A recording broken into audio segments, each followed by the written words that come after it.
Chapter 144. Brainwashed was not a derogatory term. Everyone abided by the so-called moral code. Which one of them was not brainwashed? But in this quarter of an hour, Qing Liangzi showed an obvious tendency to be controlled, which was contrary to his nature. It was as if once the topic of Freemasonry was mentioned, he automatically entered a certain mode. His whole person became selfless, great, and full of humanity. This was the second time Li Yunqin encountered such a situation. Last time it was Lu Ling. It seemed that someone had helped her establish a strong psychological defense mechanism. Once the jade slip of enlightenment was touched, her heart would be alarmed, and she would quickly get rid of her irrational state. Although Qing Liangzi's situation was different, Li Yunqin believed that these two things did not seem to be purely coincidental. This world his peers existed, and he was also a master of manipulating people's minds. Therefore, he quickly and decisively used a series of meaningless noises, movements, and lights to make Qing Liangzi feel a slight physiological discomfort.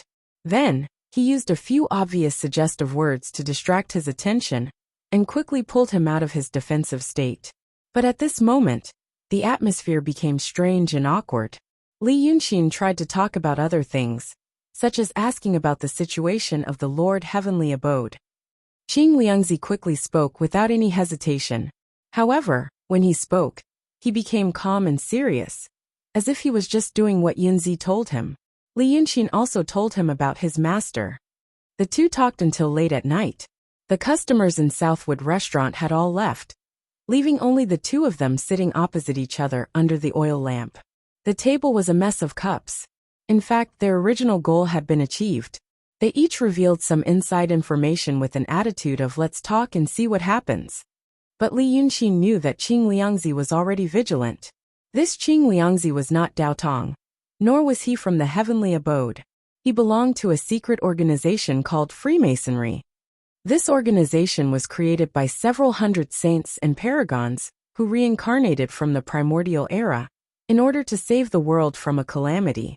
Li Yunqin believed that some of the things he said were true. For example, those virtuous paragons knew the secret manuals of Daotong and Kenzo, and used them to create cultivators like Qing Liangzhu. It was also said that the saints themselves were unfathomable, almost as old as the heavens and the earth. One of them had even lived for 3,000 years. Qing Liangzi had not been frank about these matters, but Li Yunqin had deduced them from the details that he had accidentally revealed. Such an organization, or rather, a sect, logically speaking, they should be able to compete with Daotong and Kenzo, so why have I never heard of them before?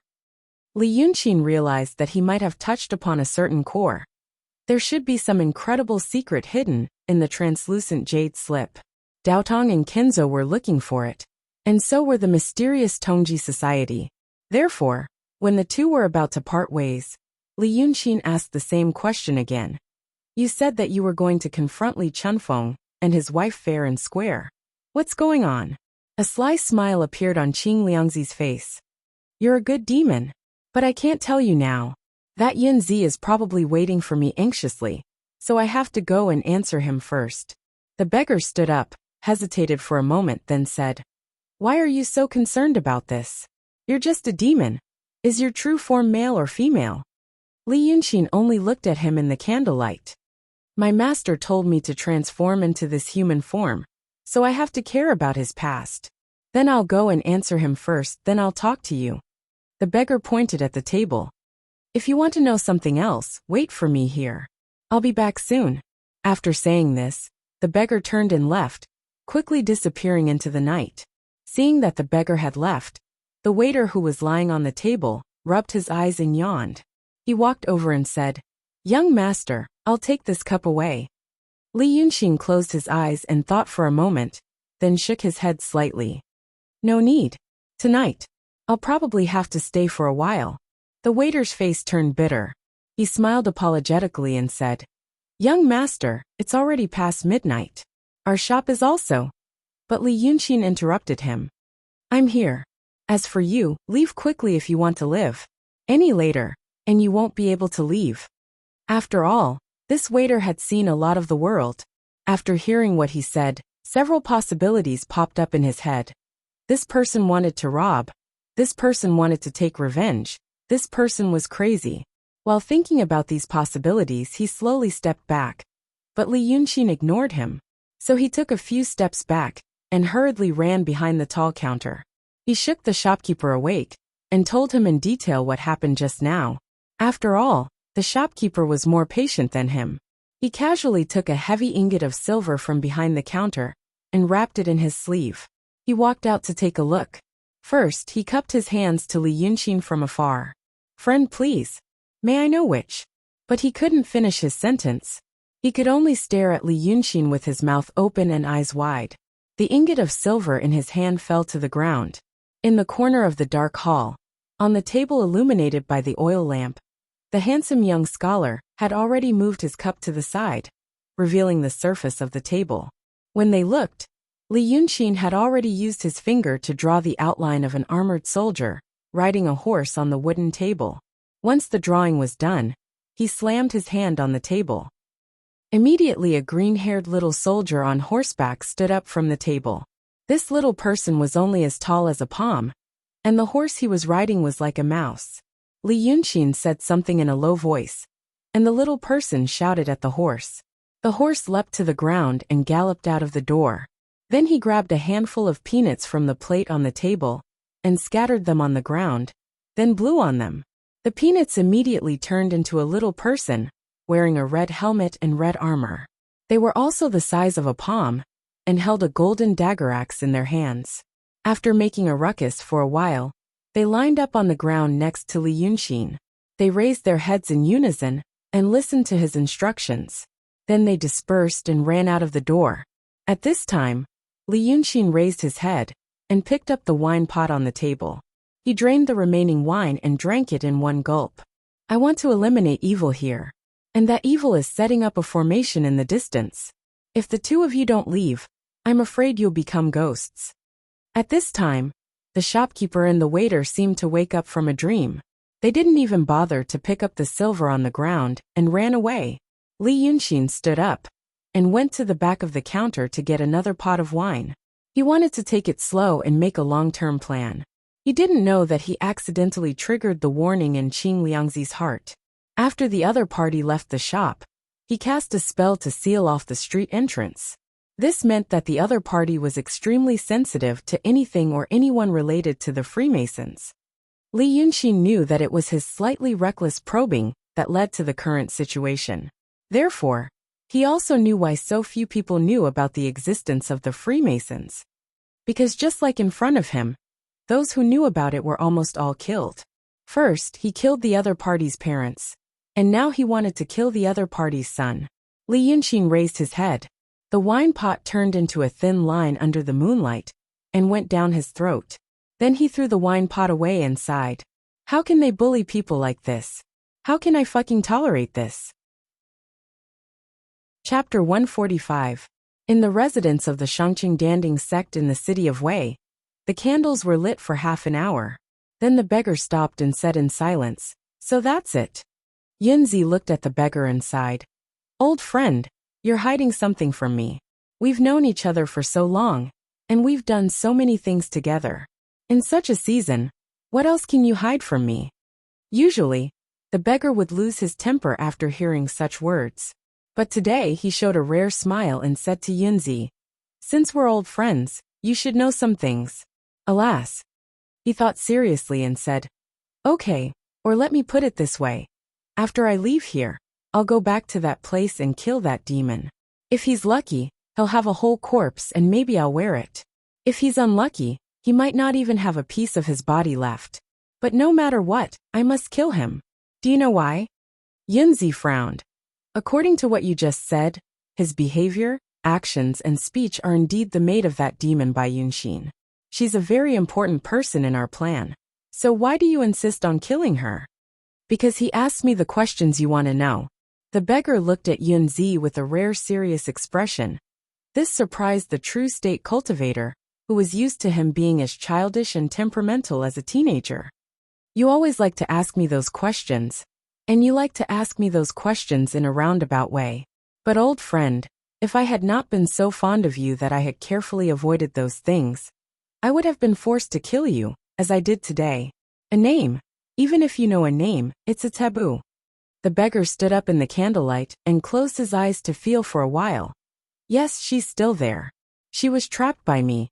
She asked me those questions just now, and I told her all of them. Because I planned to kill her. She was like a dead person in my eyes. Even if I knew, I only knew for an hour. Heaven knows, earth knows, and I know. Yunzi frowned. Your sect really has such great power? Even Daotong and Kinzo can't protect you? You're a genius who practiced Taoism and swordsmanship at the same time. But your sect forced you to abandon your body and become a ghost. You really don't care about such hatred? We practice heavenly will dharma for immortality, but now you... No. The beggar interrupted him seriously. I don't hate. Old friend, I don't practice heavenly will dharma for immortality. We just want to save the world. From where? Yu Yunzi's brows were still furrowed. He felt that the other party's words were ridiculous and stubborn. The world is currently under the control of the Orthodoxy and the Sword sect. The world belongs to the cultivators. What kind of disaster would need your sect to replace the Orthodoxy and the Sword sect to save it? The beggar stayed for a while and smiled meaning Gaf Chi. Taoist of sect of Daotong and Kinzo of Taoists. Of Chung of sect. Daotong and Kinzo are made up of cultivators. Moreover, are all these cultivators really cultivators from the orthodoxies and sword sects? Or maybe, thousands of years ago, even enlightened beings could occasionally listen to the teachings of the celestials and be taught the Dharma. Now, except for the two sages who claim they can listen to the teachings, is there anyone else, even if it's a profound realm cultivator, who can see the secrets of heaven? Why do you also believe this saying, Deva's 5 decays, immortal's ascension is blocked, heaven no longer exists? People spread this saying everywhere every few thousand years. Yunzi waved his hand disdainfully. Only ignorant low-realm cultivators believe it. How can you believe it? That's not what I mean. The beggar sighed, forget it. If we continue, the relationship between you and me will be in danger. It's time for me to take care of her. This was not the first time their conversation ended like this. Yunzi felt sorry for it, but he was not in a hurry. Therefore, he changed the topic. If you want to do it, then do it. I can think of some ways to push the blame to the old Lord Dongting. But you were seriously injured in the battle with Li Chunfeng and his wife. And you don't have a suitable body now. Are you sure you can do it? Once he stopped talking about the Freemasonry, the beggar immediately returned to his original nature. He snorted disdainfully. That demon? You cultivators with bodies are not good-looking. But I, a wandering ghost, am good-looking. That demon is at the peak of the transcendent realm. But I don't know why she only has the strength of the emptiness realm. I think she was injured in the battle with Long Sun and Lu Ling. She is a demon, a real demon, the beggar said disdainfully. Demons don't cultivate in Dharmic Tao. Even if they have some innate abilities and Dharma spells, how can they be as profound as my Tianqin Dharma? Yunzi thought for a while and said, but you don't know what the demon's real body is. There are always variables. The beggar frowned. Does the demon know that my real body is a ghost? I gave up my body to deal with those things, so they thought that I was a ghost. But they don't know that I am a ghost cultivator. And I can also use the divine heart law. Even though I am seriously injured, I am still at the peak of the transcendent realm. I am not afraid of her. In fact, Yunzi wasn't worried that the beggar would fail. Even though the beggar and the demon were both at the peak of the transcendent realm, the beggar knew the divine heart law. It was like two strong men fighting in a narrow alley. One of them was completely naked, while the other was fully armored, armed with a sturdy shield and a sharp sword. As long as the opponent wasn't mentally retarded, they would definitely win. He asked these questions again and again, because he wanted to get some clues about the mysterious organization and sect behind the child beggar from the child beggar's answers. But the beggar didn't make any mistakes. He sighed and said, if that's the case, then go. Come back as soon as possible.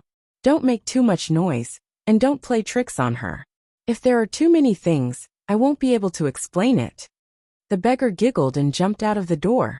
It took about half an hour to walk from the Danding Sex station and way to the Munanju branch, where Li Yunxin was. The beggar walked for a long time. As he walked, he looked at the pedestrians on the street to see if there was a body more suitable for him. The reason why he put on the beggar's clothes was because he was a good cultivator. If someone found him and taught him Tao, he might be able to become a cultivator at the middle level of the transcendent realm before he died. Unfortunately, after being pierced by the child beggar, her soul was nowhere to be found. It should have been taken away. His body was good, but only his potential was good. Speaking of fighting, he was not good enough. But the beggar couldn't find a more suitable body. Most of the people around at this time of the year were bandits who had lost themselves to wine and women. So he walked to the street where the Munanju was. There was someone on the street. The beggar saw Li Yunxin holding a jar of wine in his hand. He was wearing a white robe and was drinking under the moonlight. When he saw the beggar, he smiled drunkenly. "Do you want to drink wine under the moonlight?" Chapter 146. The beggar or Qing Liangzhu frowned and said, "You are a monster. You know that I am coming to kill you, and you can't escape. Why are you so calm now?" Li Yunxin smiled and said, "But how do you know that I can't escape? I am not waiting for you to fall into my trap." Qing Liangzhu put his hands behind his back and walked forward slowly. As he walked, he sensed the inhibition formation he set up on the street. As a true state cultivator, the inhibition formation set up by someone at the peak of the transcendent state was not easy to be broken. He believed that Yu Yunzi could break the restriction in half an hour with his artifact, but he didn't believe that a fiend demon could do it. However, monsters were cruel and cunning, and he had killed a powerful monster before. Therefore, he believed that she was bluffing and plotting something. The inhibition formation he set up was still intact, and he knew that a small flow of Dharma power had broken through the inhibition formation. She must be trying to summon or contact something. Maybe she was trying to summon Bai Yunxin, but the flow of Dharma power didn't leave the city. Instead, it was lurking around the street. Qing Liangzhu didn't know where the monster got its confidence from. He decided to find the hidden chess piece of the monster. He stopped 10 steps away from Li Yunxin and waved his hands. The two ends of the street lit up with a misty green light. Then, the two of them were sealed in this small section of the street by the fog on both sides. Neither sound nor light could get out, so he could do whatever he wanted. Therefore, he said, "If you tell me more, or kill yourself, I can leave your body intact." Li Yunxin thought for a while and asked, "Why do you want to kill me?" "Because you asked me something you shouldn't have." Qing Liangzhu said, "But that's not important. I will kill you sooner or later. I've taken a fancy to your demon body. I can't leave a body intact if the monster is too strong, and I don't want the monster that is too weak. You are at the peak of the transcendent state, but you only have the power of the emptiness state." "Ha, see, I was right." "Sir, you talk a lot of nonsense. You have my style." Li Yunxin emptied the jar of wine, and with a flick of his hand, the jar rolled into the shadows below the steps. Qing Liangzi glanced out of the corner of his eye. There were already 7 or 8 jars piled up in the shadows. He was also a demon that loved to drink. Or perhaps he was using alcohol to boost his courage. Then he heard Li Yunxin say, "Then when you killed Li Chunfeng and his wife, did you also have the guts to talk so much nonsense?" Qing Liangzi frowned. "You were asking about Li Chunfeng and his wife just now, and you're still asking about them even when you're about to die. What do you want to know?" But Li Yunxin just smiled and waved his hand. Another jar of wine flew out from the inner hall of the southern wood house. He opened the mud seal and took another sip. He looked at Qing Liangzi and smiled. "You told me everything when I asked you about the Freemasonry. Although I know you wanted to kill me a long time ago, you still talk too much nonsense. I say why you and I are in the same situation. I'm going crazy. You have a big secret in your heart, so you really want to find someone to tell it to. But if you find an ordinary person on the side of the road, they won't understand what you mean at all, so you feel that it's meaningless. But if you find someone who really understands, that's a bad thing. That person might leak the secret. So you're the same as me. Before you decide to kill a worthy opponent, you'll become a chatterbox and want to spill all your secrets." Qing Liangzi's expression turned ugly. What a sharp-tongued demon. You're talking too much right now. Li Yunqi nodded happily. Yes, yes. I'm very grateful to you for giving me this opportunity. You have to know, you're a knot in my heart. I couldn't understand other people's feelings in my previous life, and I still can't understand them in this life, but at least I can understand them. So I can understand what love is. And I can even feel that an old man is like someone I cared about in my previous life at some point. And I feel, heavens, and I really feel that I've fallen in love. Li Yunqi held the wine jar and frowned as he pondered for a moment. Then he tilted his head. Do you think this is a good thing or a bad thing? Personally, I think it's a good thing. I seem to have opened the door to a new world and experienced new feelings. And because of this, I just realized something else. Li Yunqi sighed. Previously, I was born to a woman, and then raised by this woman and that man for over 10 years. This is an experience I've never experienced in my previous life. I call this woman mother, and that man father. Although I'm not a normal person, I feel happy when others treat me well. Sometimes I ask myself why, after coming to this world for so many years, I still remember things from the past. Why when I speak, I always like to use words from that world. For example, right now, I really want to call you an idiot. Why? Li Yunqi tossed the wine jar away and put his hands behind his back. He lowered his head and paced a few steps. I never thought about this before. But after seeing you tonight, I understand. This is one of my self-defense mechanisms. In my previous life, I experienced unimaginable darkness, and I also did unimaginable bad things. Just from the level of social civilization at that time, how tolerant those bad things were. Friend, when it comes to crime, I'm your ancestor. Therefore, I can't trust others, and I don't want to trust others. Then I came to this world with a clear memory. Then I felt what you call fatherly and motherly love.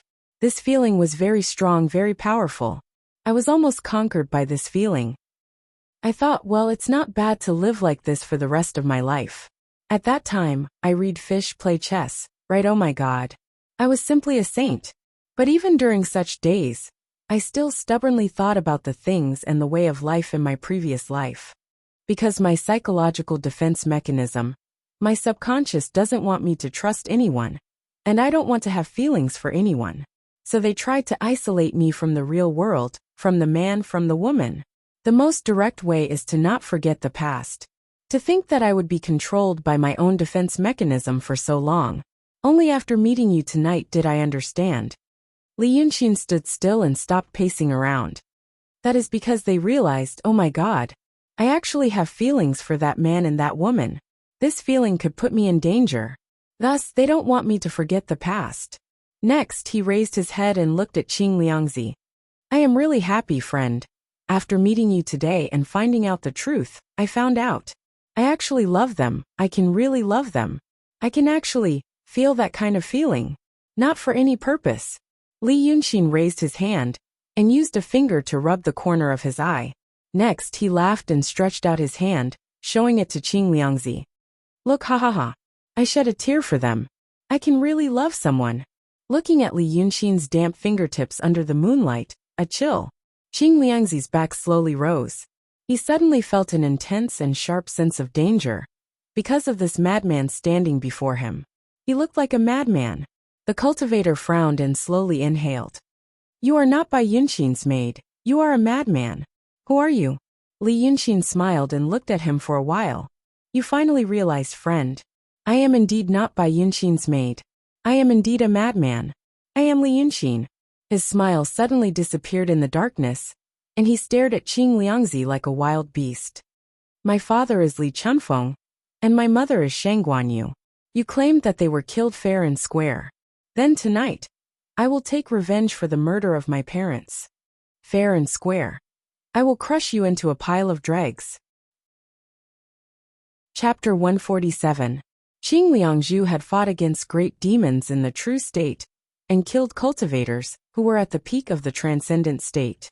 The person in front of him, who called himself Li Yunqi, had the body of a yin god. He was at the peak of the transcendent state, and had the strength of an emptiness state. Qing Liangzhu believed that he could not defeat him, but his heart was filled with alarm, because of the words crushed into a pile of dregs. Because of this warning sign that had allowed him to turn defeat into victory in countless critical moments, the cultivator no longer had the time to ponder the other party's true identity. He only roared without hesitation. "In your mother's autumn dreams." After this shout, the cultivator slapped the back of his head and spat out a green light sword from his mouth. He grabbed it with his right hand and swung it diagonally. The light sword turned into a thin sword that shone with a cold light. Then, Qing Liangzhu leaped forward and quickly wrote runes on the sword with his left hand. He shouted bravely, "I want to learn from Grandpa's Tao of dual cultivation." Normally, it would be comical for an 11 or 12-year-old child beggar to shout like this. However, at this moment he crossed the 10 steps between them in an instant. At this moment, he wrote 6 runes on the sword with his left hand. The sword was infused with mana and turned red like when it was taken out of the furnace. The red light moved and tore through the air. When it was about to pierce Li Yunxin's chest, there was a loud bang. With the point of contact as the center, a violent airwave and mist swept across the street, crushing the green stone slabs under their feet into fine powder. The stone powder, mist, and distorted air mixed together, and the long street was immediately covered in a cloud of white mist. However, there were sparks from the point where the tip of the sword touched Li Yunxin's body. It was as if steel was squeezing steel, or iron was swallowing rocks. The air was heated up because of the fierce attack, and the mist was dispersed in the next moment, causing a second wave of even more intense air wave. It revealed Li Yunxin and Qing Liangzhu. In the blink of an eye, the cultivator took 10 steps forward and stabbed his sword into Li Yunxin's chest. At this moment, where he had been standing, the dust that had been stirred up by his sudden and violent attack had yet to settle. But he had already stabbed 16 times consecutively at a point on Li Yunxin's left chest. This had already surpassed the limits of what the eyes of Daotong cultivators could capture. It was precisely because the 16 stabs overlapped and compressed the air in an instant that the second explosion occurred. It was also at this moment that Li Yunxin had the time to lower his head and take 3 steps back. Then he looked at his chest. Even his clothes were not torn. Qing Lizhu didn't chase after him either. That was because the 16 sword strikes just now were one of the killing moves of the Lin Su Sword School of Kenzo, but they hadn't been able to injure him in the slightest. Li Yunxin raised his hand and dusted his clothes. He looked at him with a smile and shook his head. "Fast enough, but not strong enough, my friend. With this kind of ability, how could he kill my parents openly?" Qing Liangzi slowly lowered his sword and pointed the tip of the sword to the ground. He snorted coldly. "It's just a test. Let's see what kind of ability you have. But you do have some tricks." Li Yunxin stood 3 steps away from him. He clasped his hands behind his back and smiled. "This method is very simple. It's because I made a painting of the Overlord's carapace, a rare scroll. It would be strange if you could break this painting with your insignificant strength at the peak of the transcendent stage." As he spoke, he took out a piece of paper from his bosom. The paper was yellow papyrus used by Mu Nanju to keep accounts. He had used a ball pen to hastily draw a picture scroll, but it still couldn't conceal the astonishing flow of spiritual power on it. Then Li Yunxin casually tore the picture to pieces. He threw it to the ground. "Since it's a method that I said, I won't use it a second time." Qing Liangzi's eyes widened because of this action. "You really are that Li Yunxin? Aren't you dead? And now you're a ghost cultivator. What kind of trick are you playing now? I'm going to crush you into dregs. Friend, why are you so forgetful?" Li Yunxin snorted in a low voice and looked at him with a smile. "I'll show you the methods that my parents taught me one by one. I'll let you know how stupid your so-called righteousness is to Taoist Danqing's so-called righteousness." Hearing this, Qing Liangzi was so angry that he laughed. He raised his head and looked at Li Yunxin. The thin sword in his hand trembled like a snake that was about to pounce and bite people. "You arrogant kid. You think you're great because you blocked my previous attack with a rare scroll. Now I'll show you what I'm really capable of." Qing Liangzi didn't move after saying this, but his body suddenly emitted a dazzling golden light. His entire person seemed to have turned into a sun in an instant, illuminating the entire alley. It was in this golden light that Qing Liangzi shouted in a low voice, "Xuanya Golden Light Method." At the same time, Qing Liangzi raised his left arm and wrote 3 words in the air with a drop of blood from the beggar's fingertip. Lok, Yang, Tai. Once the words were written, the mysterious power of the Daotong talisman immediately came out in response to the sky. Wherever the golden light reached in the alley, everything slowed down by half a beat. It was as if it had fallen into a sticky, stagnant, and inescapable swamp of light. Beside Li Yunxin, a small light man suddenly formed in the air in the light. When it formed, it pulled out a sword and stabbed at Li Yunxin's chest. But Li Yunxin dodged this sword with a tilt of his body. The light grazed his left shoulder and shot into the ground. A small piece of soil instantly turned into bright red lava. But this was just the beginning. After the first light man appeared, more light men appeared one after another in the air around him. The golden sword light shot at him from all kinds of unimaginable angles like a storm. But Li Yunxin dodged them all. He was only 3 steps away from the cultivator. But he didn't try to fight with him. Because every cultivator knew that when a Daotong Taoist cast a spell, the most dangerous place was right in front of them. A powerful restriction would appear along with the talisman, within 3 steps of them. Within those 3 steps, danger was everywhere. But in such a dangerous place, Li Yunxin's speed seemed to be faster than the golden assassin. He was so fast that his figure almost became a shadow in the crisscrossing golden light. The Daotong formula Lock the Balcony was specially used to subdue Yin spirits. In the vast golden light, it would slow down the opponent's speed and shock their mind. Coupled with the Xuanya golden light spell of Kenzo, it complemented each other. No one should be able to escape from this killer move. But at this moment, Li Yunxin was not affected by the restriction. He dodged like the wind. In the blink of an eye, he could change his position more than 10 times. In the next breath, not a single sword light could hit him. While Li Yunxin was dodging, she sneered in a calm and unruffled voice. "Strong enough, but not fast enough, my friend. With this kind of ability, how could he kill my parents fair and square? You are now in the transcendent state. You can turn illusions into reality, but it is still different from the real state. I guess your golden light spell can last 3, 2, 1. You can't hold it anymore." As soon as he finished speaking, the golden light on the street suddenly disappeared. Darkness once again covered the battlefield. Li Yunxin closed his eyes for a while to get used to the darkness. Then he opened his eyes and looked at the beggar. Then, he took out a papyrus drawing from his bosom and tore it apart. Guang Wang formation breaking painting. I am stronger and more agile than Guang Wang. But your sword light is not as sharp as the weapons of 100,000 soldiers. He smiled in the darkness. This is a painting. This painting was taught to me when I was 7 years old. Qing Liju no longer looked down on him. He realized that he had made a mistake. Li Yunxin was at the peak of the transcendent state, and he was at the peak of the transcendent state. Qing Liju used to be in the real state, but now he was at the peak of the transcendent state. If he was also a Taoist or a swordsman, he could easily kill him. But the problem was, he was a Taoist painting master. He had been tricked by him earlier, and had given him an hour to prepare. A well-prepared Taoist painting master stayed on the street for 2 hours. Qing Liju knew what was going on with the dozens of streams of spiritual energy that passed through the restriction he set up.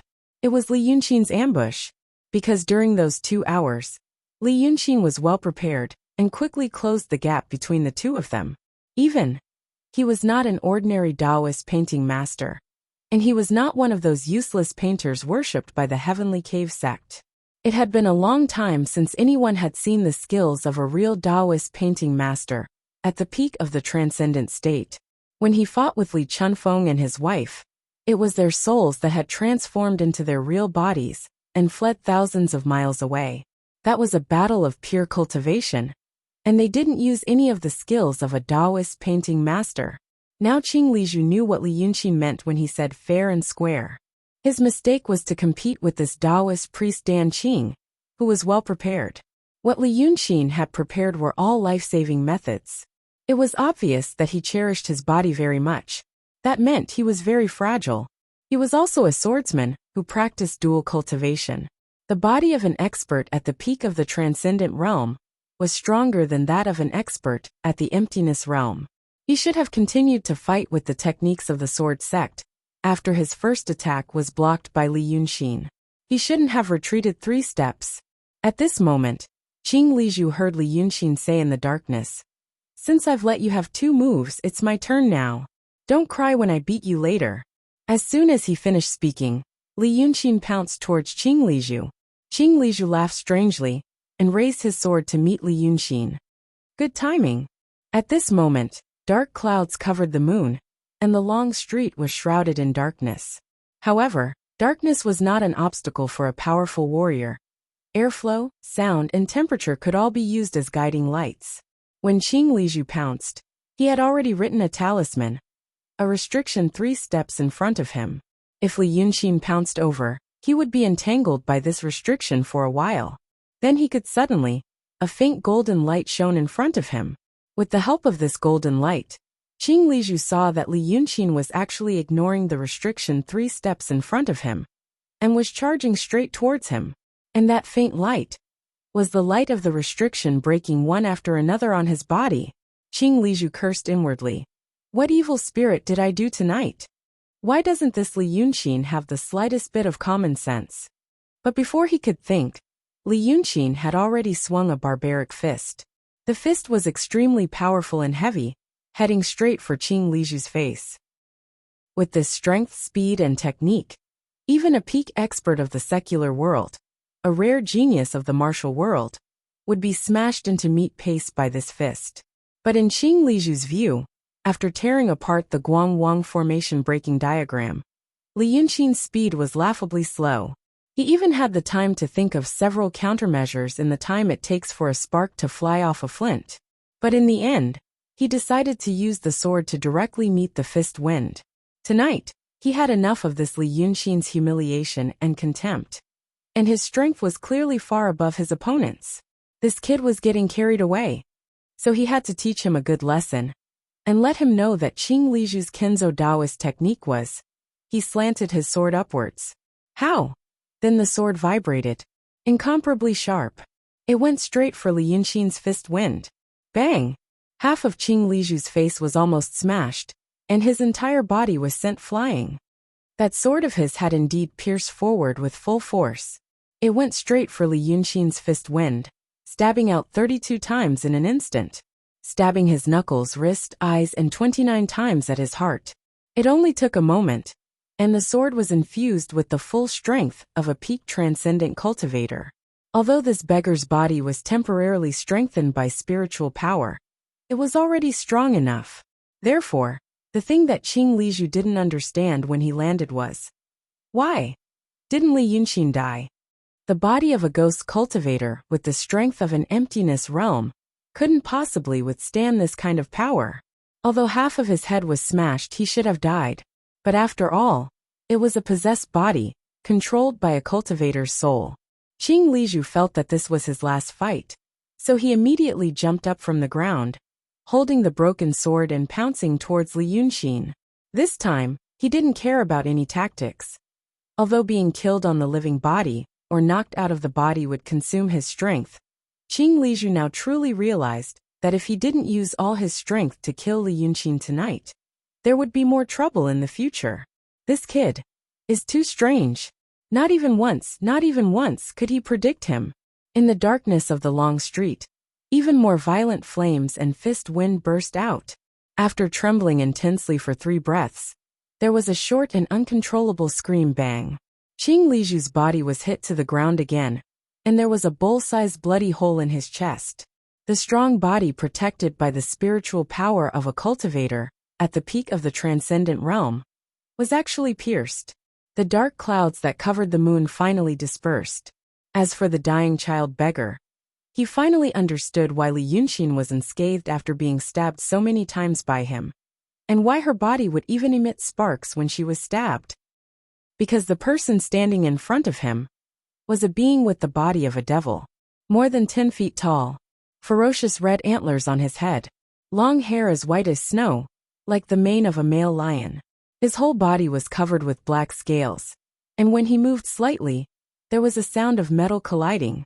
A pair of golden eyes had a thin black line, which was demonic and ferocious. A mouth full of sharp teeth, like a beast, slightly grinned, and breathed out clouds and mist, saying to him, "Do you know that I used the city of Wei as a scroll to reconstruct my Dharmakaya? The streets and alleys of the city of Wei are like my meridians. Now that you are fighting with me in the city of Wei, it is like you are fighting with me in my body. You don't use the good Taoist method, but you have to fight with me, ha ha ha. Tell me, do you have a right to die?" Chapter 148. The child beggar was lying on the ruined street. The blood flowing out of his chest formed a small pool. It was amazing that he had so much blood. However, he still raised his head and stared at Li Yunxin with his remaining eye. He spat out his words along with his blood. "I don't believe it. How is this possible? You are a human. You want to be a ghost cultivator even after you die. How could you become a demon?" Li Yunxin, who had revealed his Dharmakaya, bent down and lifted the child beggar in the air with one hand. The scales on his body clanked and made a long and clear sound under the moonlight. The devil god looked at the child beggar with his thin eyes. Hot steam gushed out of his mouth with every word he said. "I know you have many questions, but I also have doubts. Since you are going to die soon, you don't want to be a muddle-headed ghost. Then, you ask me one question, and I'll ask you one question. I'll let you know why you are going to die. Is that okay?" Even though he was in such a situation and was full of doubts and fear, he still sneered in his heart when he heard Li Yunxin's words. The child beggar's body would certainly die, but Qing Liangji would not die so easily. He spat out a mouthful of blood and said weakly with his last voice, "Okay, I'm willing to die even if I have to find out the truth." Li Yunxin stared at him for a while with his thin eyes. Then he revealed a ferocious and mysterious smile. "Then let me ask you, did you kill Li Chunfeng and Sheng Guanyu with your own hands?" "No." "Then it's your turn to ask." Li Yunxin looked at him. "Go ahead. Why didn't the restriction 3 steps in front of me work on you?" The child beggar spat out another mouthful of blood. It splashed on Li Yunxin's scales, but it quickly turned into steam. Dragon Sun laughed. "You're about to die, but you don't ask me anything. You just want to know why you were defeated by me. You'll never achieve anything great. But I can tell you, I am now Dragon Sun Chiwen, born with no karma with this world. Your Daotong prohibition spell works by using the power of heaven and earth. Since I have no karma with this world, of course, I can break all spells. I'll give you another fact. That night, Dragon Sun's kiss broke Lu Ling's 3-step barrier in the same way." "What do you mean? Aren't you Long Sun?" The beggar frowned. "That's the next question, friend." Li Yunxin shook his head. "Then let me ask you, if you didn't kill them with your own hands, how do you know they're dead?" "I heavily injured them, and then the divine monarch attacked. If you're 1,000 miles away, you'll die in one strike." When the beggar said this, he revealed a carefree smile. However, Li Yunxin was not angered. He only shook his head slightly. "You really like to play tricks. Guess who the divine monarch is next? But it doesn't matter. I have enough secrets." The beggar snorted vaguely and spat out more blood. "Fine. Then I won't ask you why there was a Dragon Sun before, or how you became Dragon Sun. I only ask you, if you're really Li Yunxin, what are you planning to do by hiding in Weiqing City? Do you dare to tell me?" "Why wouldn't I dare?" Li Yunxin laughed.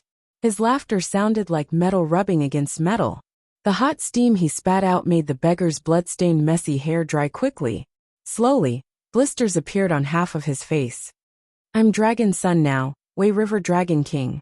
My plan is, of course, to be a dignified Dragon King, and to make all of you eyesores scram out of my territory."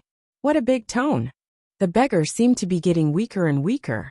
Before Li Yunxin could ask, he said, "That divine monarch is a great divinity of our Freemasonry. He's extremely powerful. You want to ask me who he is? I've never seen him before. Let me ask you again. Do you dare to tell me in detail how you're related to the dragon cult?" Li Yunxin smiled and threw the beggar's body to the ground. The body had lost too much blood and was long dead. It was because Qing Liang's soul refused to leave and was hanging on. Now the corpse lay on the ground in a sorry state. It stared at Li Yunxin with its only turbid eye and hissed, "Do you dare to tell me in detail?" Li Yunxin looked at him with pity in her eyes. She walked to his side and stood still. "Okay. Fine, I'll tell you in detail.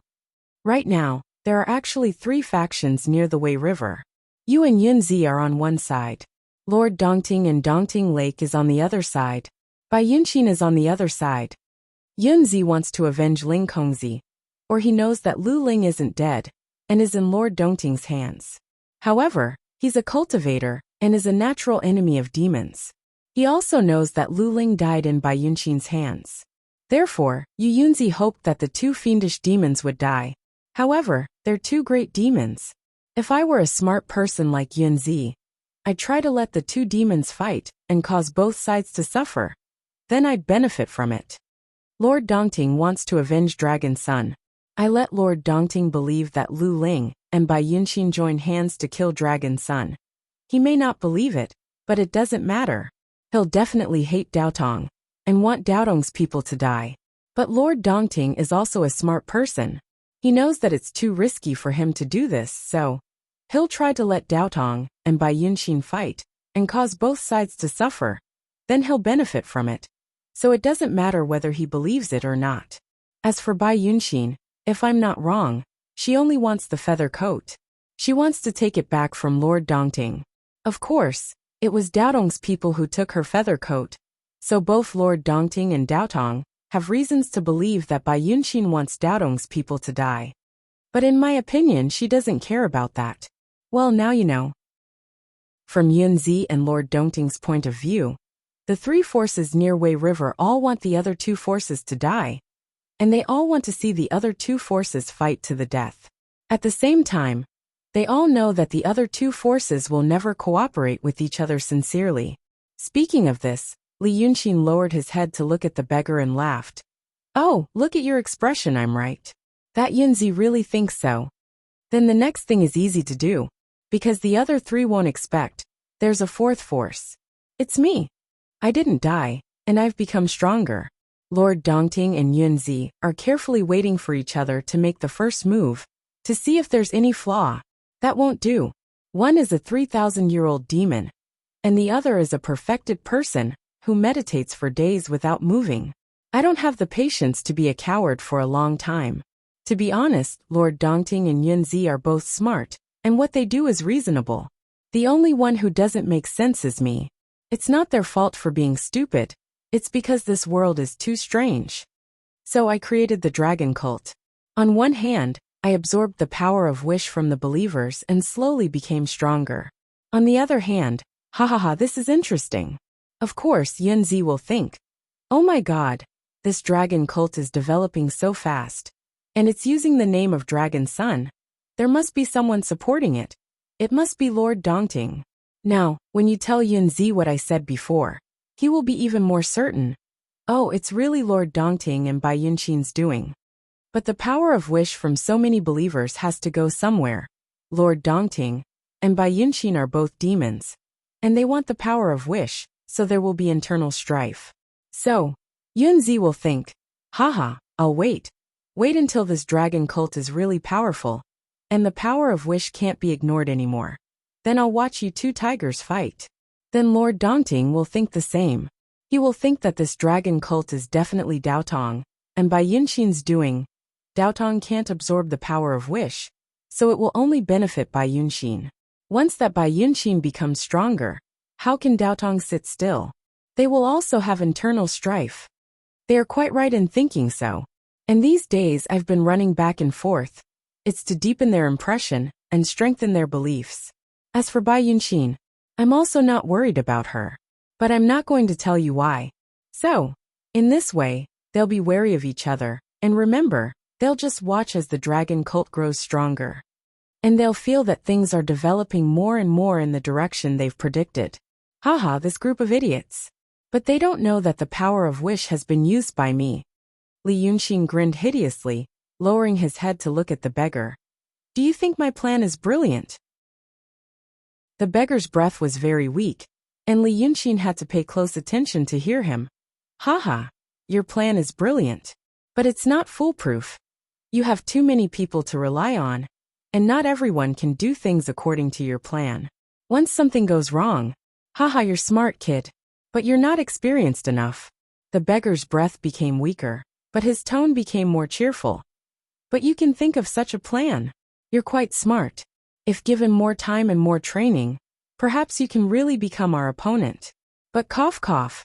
Hee, you little brat got carried away and told me all the secrets. Have you ever thought about what would happen to you if you couldn't restrain me? And I escaped? Let me ask you again. The beggar's eyes shone with even more pride. If you, noisy. Li Yunxin suddenly stretched out his fist, interrupting the beggar's words without warning, and punched him.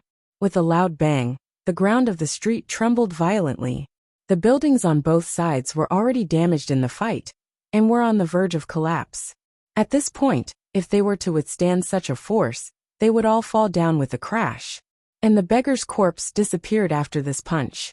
Instead, it turned into a bloody paste that covered almost half of the street. When the dust settled, Li Yunxin straightened his back. Right now he was standing in a huge deep pit.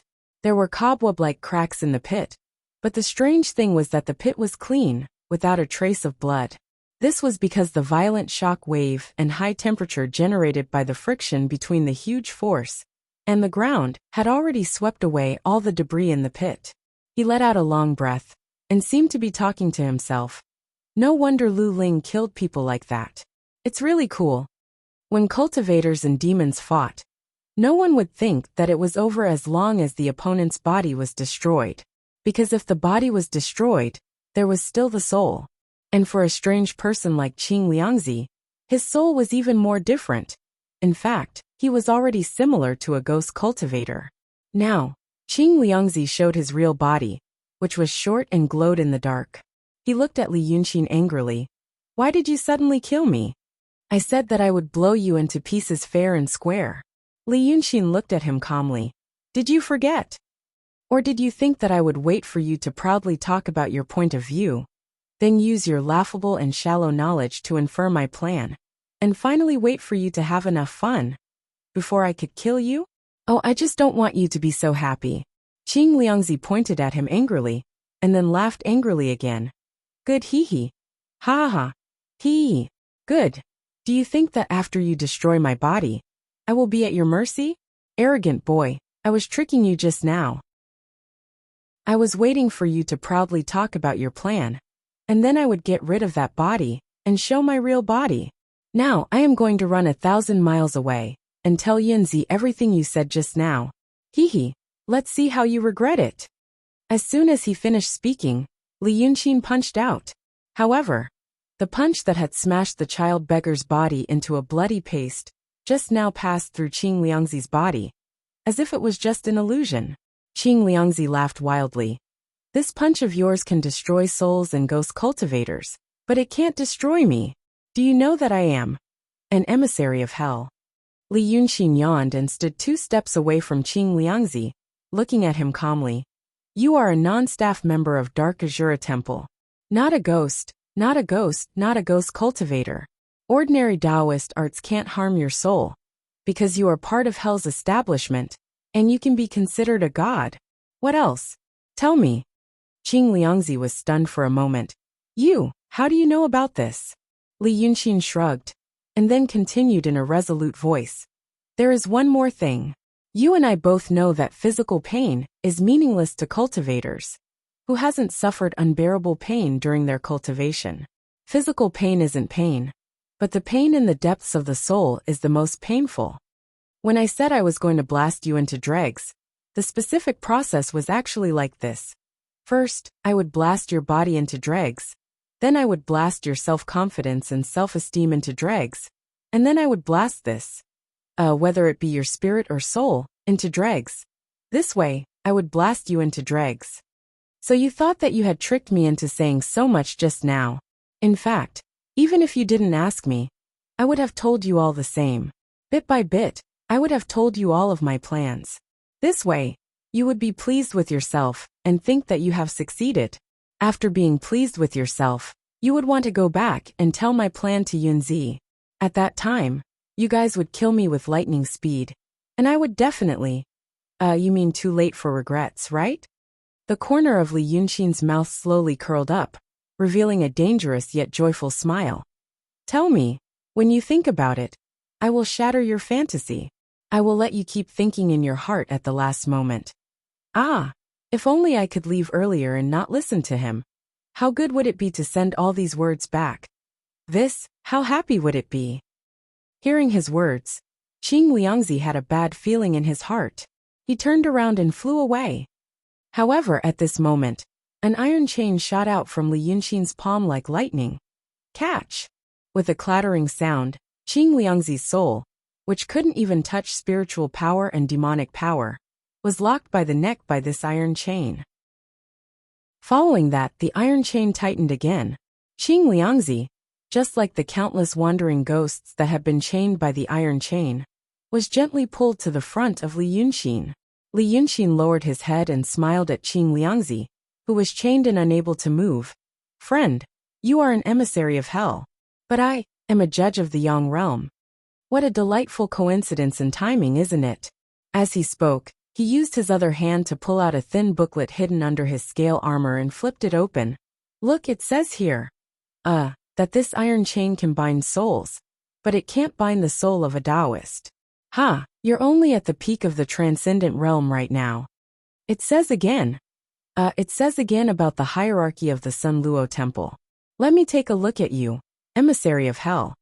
You have to use the true fire of the ninth heaven to strike 49 times in order to destroy it. But it also says that killing an emissary of hell without authorization is a grave sin, and will result in the death of the king of hell. Li Yunxin furrowed his brows and looked at Qing Liangzi, who couldn't speak. He pondered seriously for a while, and then suddenly chuckled. I'm just teasing you, friend. What's there to think about? I've never believed in coincidences. For example, why did you make me a judge of the Yang realm just a few days ago, and give me this thin booklet and chain? Why did it just happen to let me understand what kind of thing you are? So, let's do the last step now. Li Yunxin retracted his smile and looked at Qing Liangzi calmly. Blast you into pieces. Chapter 149.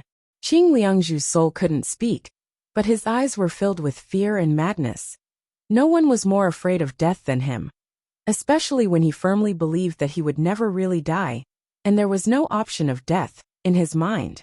How could Li Yunxin dare to kill him? Was he going to be hunted down by the infernal king? How could he be a judge of the Yang world?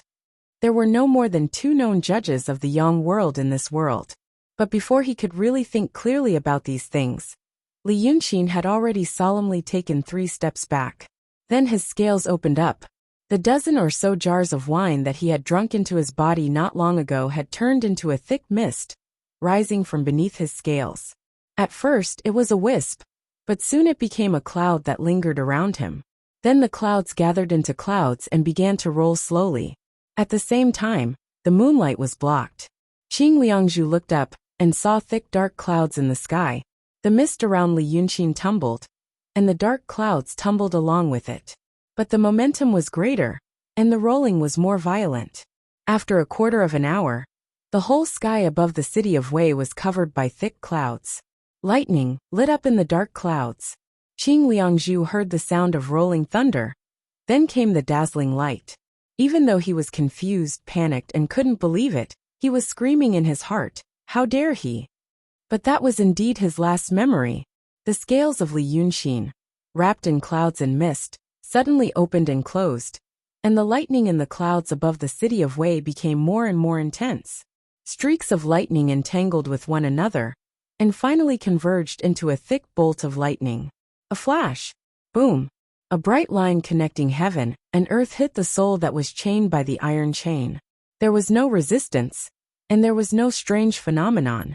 The ninth heaven thunder fire, which was formed by 49 lightning bolts in the clouds, completely shattered Qing Liangzhu's soul in an instant, smashed to pieces.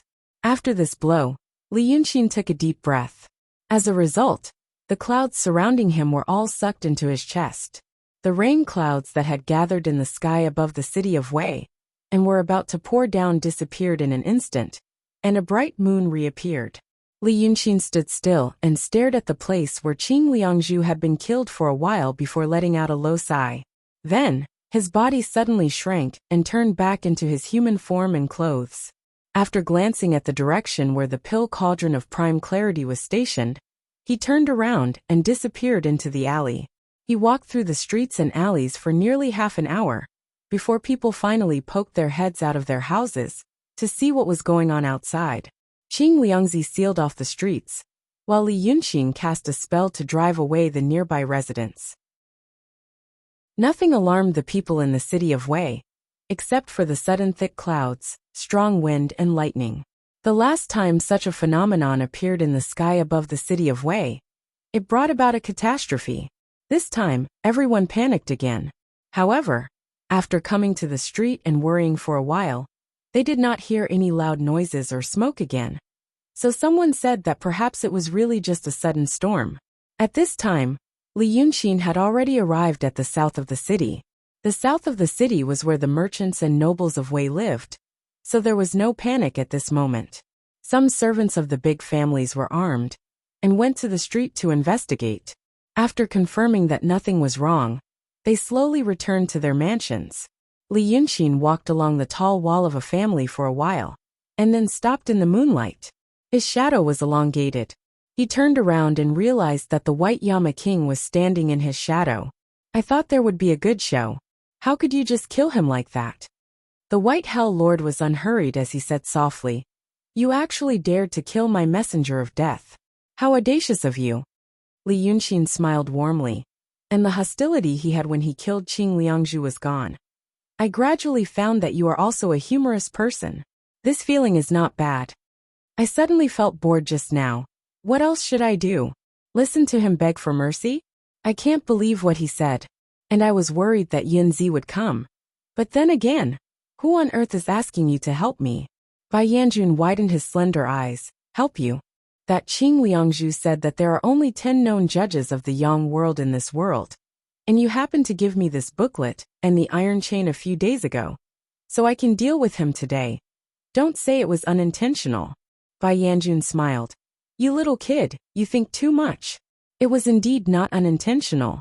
But I said I wanted to help you. Haha. It was not really helping you. I just wanted to provide some convenience for you and see how far you can go. If you do well, I will help you again, but if you can't, then it's all gone. There is no shortage of amazing people in this world." Li Yunqin walked on the street, stepping on his own shadow step by step. He lowered his head and walked a few steps as if he was playing. Suddenly he stopped and looked up to ask Yanjun, "Is it the art sage? Is he still alive? Is he helping me?" "Oh, you mean the art sage, one of the 3 sages?" Bai Yanjun curled his lips and gloated. "That scourge died long ago. You don't need to ask me, I'll ask you. Hee, you're really interesting, you really can shed tears. Let me ask you, you previously made a painting called The Overlord's Armor. I know it's real. After that, you said that you used the Guangwang formation breaking painting to avoid his Xuanya golden light." Bai Yanjun suddenly appeared in front of Li Yunqin and squinted at him. "I know that there is no Guangwang formation breaking painting at all. You only had time to make the armor. Tell me, what did you rely on to dodge that Xianyi golden light technique? Your spirit is now your Dharmakaya, and the golden light is very powerful. Even if it hit you once, it would take half of your life." Li Yunqin took a step back and frowned. "You can see that too?" Bai Yanjun laughed. "I can also see that you tore those paintings to bluff. What kind of precious scroll can you make with that kind of toilet paper? You used it for a while, and then it became useless. You might as well tear it up and throw it away, and then coax that fool into thinking that you have a lot of treasures, and that he should fight you with his hands. Haha, you said that it was fair and square, but it was still a trick. I can see that your parents, well, haha, you can also use them." Hearing Bai Yanjun's words, Li Yunqin suddenly laughed. "When I said that when I dodged the Xuanya golden light, nothing was useless. It was me who dodged it. Do you believe me?" Bai Yanjun sneered. "You really know how to joke. People like you would not take that kind of risk. If you didn't dodge it once, and I didn't save you, you would really die." So Li Yunqin shrugged, walked around him, and continued to walk forward. After a dozen steps, Bai Yanjun appeared next to him again. He stared with his eyes wide open. What? You lunatic, did you really dodge by yourself at that time? You also know that I am crazy, Li Yunxin said calmly. How can a crazy person not be crazy? Bai Yanjun stared at him in surprise. If I hit you, I will die. Li Yunxin seemed to have heard something funny. He turned his head to look at Bai Yanjun while walking. There is no perfect plan in this world, don't you know? Actually, I'm always taking a risk when I plan something. When I deceive people, I do it according to human nature. I think that person is most likely to do so and so. If I meet someone like myself who doesn't follow the rules, I will fail. So, why are you surprised that I am taking risks now? I am a crazy person, Li Yunxin said sincerely. Crazy people don't like to follow the rules, even if it is their own rules. You said that people who never take risks and don't harm people without confidence are not crazy. They are perverts. He walked a few more steps and said in a low voice. And I do like them. That's fair and above board. You want to kill people, you won't understand. Bai Yanjun didn't say anything. He just floated in front of him and stared at him carefully. After a while he said, Oh, you also don't understand. Seeing that Li Yunxin was still walking quickly along the street, he asked again, Who are you going to plot against this time? Li Yunxin shrugged. I will understand sooner or later. As for now, I want to go to the Yu family. The fight just now can't be in vain. This is a good opportunity, and I suddenly thought of a good plan. And I have a question. Li Yunxin looked at Bai Yanjun with interest. Are you a woman? Ah, you are very gossipy and interested in me. Li Yunxin frowned mischievously. Are you in love with me? Bai Yanjun followed for a while, and suddenly opened his eyes wide. He laughed crazily. Ha ha ha ha, you little boy, ha ha ha ha. How could I? Ha ha ha ha. And then he disappeared in a flash. Mental illness. Li Yunxin curled his lips and suddenly turned left. He went straight through the blackwood gate of a mansion, and entered the yard. This was a real mansion. He was now standing behind the front door of the mansion. The gatekeeper didn't see him, because he had hidden himself. The Yu family. Li Yunxin still remembered the young man, who woke him, and Lu Laodao from the roadside, and sent them to the city of Wei. His name was Yu Meng, one of the richest young masters in the city of Wei. At that time, his impression of him was warm-hearted, but he was stupid. All the young talents in the city liked this good-tempered, rich and stupid young master. Li Yunxin had no reason not to like him. He came to find him after not seeing him for a long time. But the Yu family was too big. He spent an hour to figure out the layout of the family. Then he found the yard where Yu Meng lived. His family didn't mistreat this stupid son. He was the head of the escort agency after all. It was a courtyard with 3 entrances. Flowers and trees formed a forest. The shadows were sparse, and the fragrance was floating. Li Yunxin was a little surprised. He thought that Yu Meng would prefer a simple and grand style. But he still went through the hall, ignoring the servants and maids who were sleeping outside. He went straight into the inner room where Yu Meng lived. Yu Meng was sleeping soundly. He was alone on the bed with a brocade quilt in his arms. He wore a pair of silk shorts under the hot weather. It was also a pair of satin shorts, which glowed like water under the moonlight. He was sleeping with his head tilted, and one arm hanging by the side of the bed. Only his breathing could be heard in the quiet room. Li Yunxin appeared, and waved his hand to isolate the sound in the room. Then he leaned over and patted his face. Hey! He thought he had to use more strength. Who knew that Yu Meng would wake up with a start? He grabbed the porcelain pillow at the head of the bed and smashed it on the ground. But he just woke up. The porcelain pillow brushed past Li Yunxin and hit something on the ground, making a series of crashing sounds. This time Yu Meng really woke up. He sat up from the bed and looked dizzily. He saw a young man dressed in white, covered in blood, standing by his bed, staring at him with his head lowered. Yu Meng was stunned. He didn't move or make a sound. The moonlight flowed on the ground. After a while, something in the corner of the room seemed to have been destroyed. It finally couldn't hold on any longer and fell to the ground. This voice made Yu Meng feel like he was still in the world. So he asked in a low voice, Are you a ghost? Li Yunxin laughed in her heart. Sure enough, none of the people he liked were boring. He took a step back with a straight face and bowed to Yu Meng. Benefactor, do you still remember me? Yu Meng didn't know if it was because he was born stupid or because he felt that the voice was kind, but he wasn't afraid anymore. He carefully looked at Li Yunxin for a while under the moonlight and suddenly realized, "Oh, you are the accountant who died of illness in my village." Li Yunxin shook his head. 2 months ago, Benefactor saw a Taoist priest, a young man and a fainted escort in the forest outside the city, so I saved them and brought them back to the city.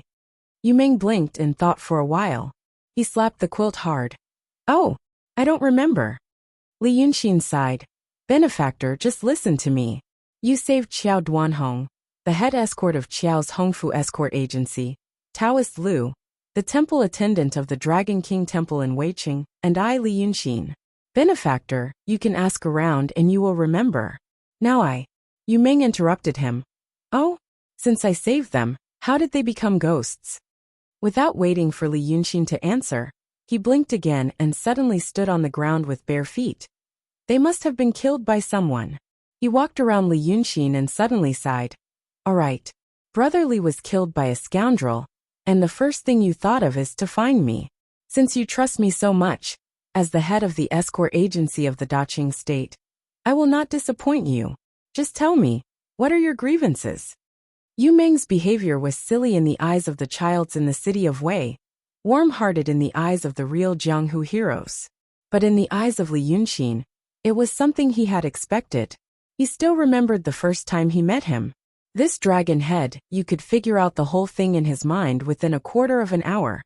The escort agency was attacked by a beast. Li Yunxin liked his kindness, but not his intelligence. So he didn't want to deal with this child Yu. But now, this characteristic of Yu Meng could be used by him. There was no one more suitable than him in the city of Wei. He bowed again and said, "Benefactor, please listen to me. After I was saved by you, I lived in the Dragon King Temple. Later, there was a fight between demons and monsters. The statue of the Dragon King Temple was destroyed. The temple attendant and I were killed. After that, the Dragon King was angry with me, and the temple attendant for not taking care of the temple well. He ordered General Crab to capture me and Lao Dao and bring us to the Dragon Palace. We were tortured every day. I have endured for many days, but tonight I finally sneaked out while that shrimp soldier was sleeping. The Dragon King was furious and ordered the Dragon Prince of the Vast Sea to catch me. Did you hear the thunder just now?" Yu Meng listened to him with a frown. When he mentioned the thunder, he suddenly understood. The thunder was the Dragon Prince of the Vast Sea coming to catch you. I heard it just now. The thunder monster woke me up. It took me another quarter of an hour to fall asleep. Now the Dragon Prince is on his way. Li Yunxin cupped his hands and said, "Please save me, Benefactor." Yu Meng hurriedly looked out of the window. Ignoring his scary bloody clothes, he immediately said, "How can I save you? Go to the dragon cult to save me." "Have you ever heard of the dragon cult?" Yu Meng frowned. "Huh? I have never heard of it." But Li Yunxin looked out of the window and became more and more panicked. "When the Dragon Prince hit me with the thunder, he destroyed a lot of houses on the street. If Benefactor can repair those houses in the name of the dragon cult. Oh, the dragon cult worships the Dragon Prince of the Vast Sea. The Dragon King will definitely." Speaking of this, Li Yunxin suddenly shouted, "Ah, here it comes." He waved his sleeve and knocked Yu Meng to the ground. It had been almost an hour since he killed Qing Liangzi. Li Yunxin looked at the moonlight outside the window. He waved his hand and put Yu Meng back on the bed. Then he kicked hard on the ground, removed the inhibition spell, and went through the wall like a gust of wind. Chapter 150. The last sound woke Yu Meng up again. A few seconds after he was knocked out, the young dragon head of the escort agency suddenly sat up on the bed and raised his head to look at the bedside. But there was no one there, only moonlight. He stared blankly at the moonlight for a while and shouted, "Guards! Guards! Wuxia! Lily!" His voice woke up the maids sleeping in the outer room. 2 14 or 15-year-old girls hurriedly put on their clothes and walked in with candlesticks in their hands. But as soon as they came in, they screamed. The floor beside the door was a mess. The antique shelf was toppled, and the bracelet they made for their master in the afternoon was broken. The broken pieces were scattered all over the floor, including their master's porcelain pillow. The two maids, Wuxia and Lily, immediately ran to Yu Meng with candlesticks in their hands. They placed the candlesticks on the table and pulled him back. One of them carefully searched in front of him, while the other carefully searched behind him. Yu Meng was so anxious that she kept stomping her feet. She wanted them to move away, so that she could look at the broken pieces on the floor. However, the two young maidservants were impatient. They pressed Yu Meng down on the bed and kept asking, "Is Meng Meng all right? Are you hurt anywhere? There is no law in the city of Wei. How could the Yu family be robbed? This is the inner court. Hurry up and call for help. What are you waiting for? I want to look after him. You should go." Yu Meng was anxious and waved his hands. "No, no, no, no. Don't call for help. I smashed it. Don't call for help." Wuxia and Lily were stunned and stopped arguing. Two small hands touched Yu Meng's forehead and tears welled up in her eyes. "Meng Meng, are you shocked?" Yu Meng was annoyed and stood up with all his strength and jumped to the table. "Stop, stop. Let me tell you, someone came to me in my dream." As he spoke, he used the candlelight to look at the mess on the floor. His eyes lit up. "It's true. I remember in my dream that I lost a pillow. Oh, it's so real." Then he turned to Wuxia and Lily. "Let me tell you, I was in my dream just now."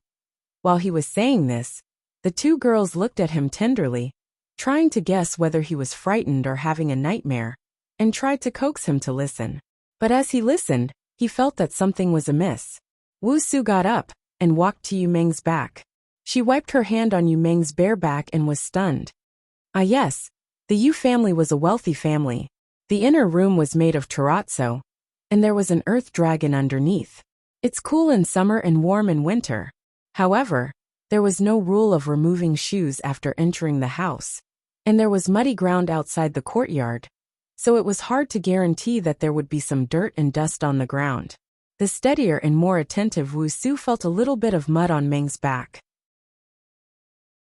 Yu Meng wiped her hand on her back and laughed. Look, I'm not talking nonsense. I remember it was in a dream. Meng Meng, you remember that you saw that person and fell asleep again." Wuxia thought for a while and looked at his hand worriedly. What if it's true? For example, it wasn't a ghost but someone who bewitched you. And then bewitched us. The figure outside the window heard her words and smiled. He didn't expect Yu Meng to have such a careful and cautious little girl by his side. However, planning was never going to go smoothly. He had already planted a seed. Whether it would germinate or not depended on it. So when Lily whispered in the room, "I've heard of the dragon cult, but repairing houses is also a good thing," Li Yunqin floated away. At this time, Yunzi floated over to the place where Qing Liangzhu was killed. Not many people came. No one was willing to go within 100 steps of this street, because the lesson from last time was still fresh in their minds. There was a strange phenomenon on Taoshi Road. A group of people ran to make money from the dead, but in the end, one of them was killed by the demon, and that Yamen runner didn't dare to go. The last time on Taoshi Road, the Yamen runner from Liuhe Prefecture was cut in half by the demon because he went too fast. So on this long street, he was the only one. Yunzi stood by the pit with his hands behind his back. He closed his eyes slightly on the bloody paste of the beggar's body. He was trying to reconstruct what happened here through the various traces at the scene. But no matter how he thought about it, he couldn't figure it out. Was it that old thing or Bai Yunqin who did it? Right now, there were only two people who could kill Qing Liangzhu near Wei River. Qing Liangzhu, a Yin messenger, a perfected spiritual master, and the peak of the transformative realm. With such foresight and knowledge, who could kill him like that? That old thing couldn't have stepped more than 10 feet away from Dongting. It probably wasn't him. If it was Bai Yunqin, then what about the 9 Heavens Thunderfire? After thinking about it for a quarter of an hour, Yunzi suddenly opened his eyes. He sucked in a breath of cold air. He thought of a terrifying possibility. Compared to this possibility, he hoped that it was indeed that old thing, and Bai Yunqin who did it. A breath later, Yunzi flew out of this long street. 3 breaths later, Yunzi returned to the Shangqing Danding Sect's residence, and took out a talisman from his sleeve. It was still late at night, and the moon was shining brightly. Yunzi waved his sleeve and extinguished the candle on the table. Then, the talisman in his hand glowed with a faint golden light. He was thinking about whether to use this talisman or not. Daotong and Kenzo had residences in almost every city in the mortal world, and cultivators were stationed in each of those residences. Although their cultivation level might be low, and although the major sects in Grotto Heavens were not in harmony, they were still of the same branch. If he used this talisman now, the news would be sent back to Langya Grotto Heaven in a few days. Someone would come. But Yunzi hesitated for a while, and finally put down the talisman. The worrisome possibility he thought of was, another Dragon Son had arrived in Wei City. When Ling Kongzi wanted to kill Dragon Son, there were some objections in the Grotto Heaven. But it wasn't strong, because the high-level cultivators knew some secrets among the big demons. For example, although the 9th young master was a rare powerful demon in the world, he was the weakest among the 9 Dragon Son. The dragon god didn't seem to like this 9th son, and only gave him Wei River, which was taken over by other demons. Therefore, if they really wanted to kill him, they could. There was a consensus among Daotong and Kenzo. That was, humans and demons would have a battle eventually. The only worry was that Dragon Son's brothers might avenge him. But the possibility of this happening was too small. First, demons were cruel and cunning. Even among brothers, there wasn't much friendship. Not to mention the 9 sons who were different in temperament, background, and strength. In the mortal world, the emperor's family had no family ties, especially the demon's family.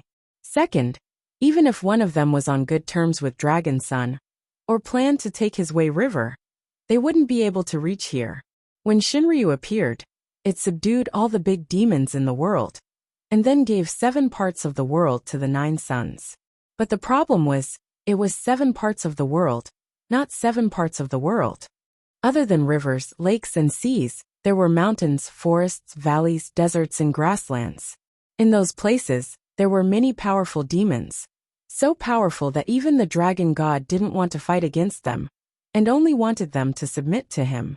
The reason why the 9th young master could still keep the Wei River, and the city of Wei, was that it was far away from the other dragon sons, and there were powerful demons there. And now that Shinryu hadn't appeared in the world for a long time, the powerful demons that had submitted to it were ready to make trouble. Without the dragon god's protection, the 9 dragon sons were just demons. How could they occupy 7 parts of the world, even if it was only in name? Because of this, the elders of the cave thought that killing the 9 dragon sons could test the demon's attitude, and also kill a powerful demon that might grow up. It was killing 2 birds with 1 stone. But now, Yunzi felt that he wasn't so sure. Because of the 9 heavens true thunder fire. The 9 heavens true thunder fire referred to the powerful thunder that was triggered by the collision of yin and yang in the world. Among the demons, only the dragons had this kind of skill. Speaking of cultivators, some high-level cultivators also knew this kind of trick, but it wasn't true thunder fire. Lightning was generated from the palm of the hand and struck down from the sky. Even if the momentum was vast and powerful, it didn't have the slightest divine vitality of the true thunder fire of the 9th heaven. In the past 1,000 years, the cultivators had tried to solve this problem. The dragons could gather the clouds to produce thunder, and the cultivators could do it too. However, the same thunder, if made by humans, was not the true fire. It seemed that the dragons used this trick because there was a strange and mysterious reason. Qing Liangzi was killed by this true fire. Naturally, there were other ways to kill him, but it would take a lot of effort, and the person's cultivation was extremely high. Therefore, Yunzi became confused in this kind of doubt. He didn't know if he should alert the sect. The 9 dragon Sun Chi-Wen was the weakest among the 9. In the eyes of Shinryu and the other 8, he was unreasonably weak. He was only at the peak of the transcendent stage. And among the other 8, 6 were at the level of Taoist master, and 2 were already in the mysterious stage 1,000 years ago. However, this kind of analysis was only measured by the cultivator's marks. Almost no one could really experience how strong the demon's body was in the true stage, or the mysterious stage. Yunzi didn't think that once he had a conflict with the dragon son, he would definitely lose. But the problem was, a person in the secular world would spend several months, or even several years meticulously sculpting an external object. Once it was destroyed, he would be so heartbroken that he would stamp his feet and beat his chest. Cultivators spent decades, or even centuries tempering their bodies and souls in order to achieve immortality. How could they not cherish their own treasures? It was true that the high-level cultivators didn't care much about the low-level cultivators. However, if the cultivators whose cultivation bases were not far from each other were to fight with each other as mortals had imagined, it would only take a few decades for all the cultivators in this world to die off. How could there be any inheritances that could last for thousands of years? Therefore, Yunzi sat alone in the inner room for half an hour. But in the end, he put away the talisman. There's something strange about this. The enlightened Taoist master gently stroked his soft long beard. Strange. The night was silent. On the second day, the street that was destroyed in the fight was busy. The young master of the Yu family, Yu Meng, the head of the Daqing State's Escort Association, offered money and manpower to rebuild this street. Such a good thing naturally made people worried. Many shop owners on the street ran to find out what was going on. Yu Meng settled down in a tea house on this street that wasn't seriously affected. More than 10 servants with short sticks stood outside the door. The inside of the house was empty. They added a soft rattan chair and a few small tables. Snacks and tea were placed on the table, and there was a bucket of melons and fruits frozen in crushed ice on the ground. In Wuxia's hand was a beautiful long sword decorated with gold and jade, and in Lily's hand was a small incense burner. Yu Meng squinted his eyes and lay on the soft rattan chair to catch up on last night's sleep, holding a bamboo fan in his hand. The shop owners on the street came, but when they saw this scene outside the big window, they couldn't help but feel weak. They originally whispered to each other to ask young Master Yu what his plan was, but now they didn't dare to make a sound, and just stood outside the tea house. The tall servants outside the door didn't care about them either. After several breaths of time, Lily placed the small incense burner on the table and gracefully walked to the door. In a soft voice she asked, "Is there something I can help you with? Which family's money and wood didn't work?" After a while a beardless shopkeeper came out. He looked around the room and said, "Miss Lily, we haven't touched the money and wood yet. It's not that we don't owe young Master Yu a favor, but we don't deserve a reward without doing anything. The repair costs of our shops are not small.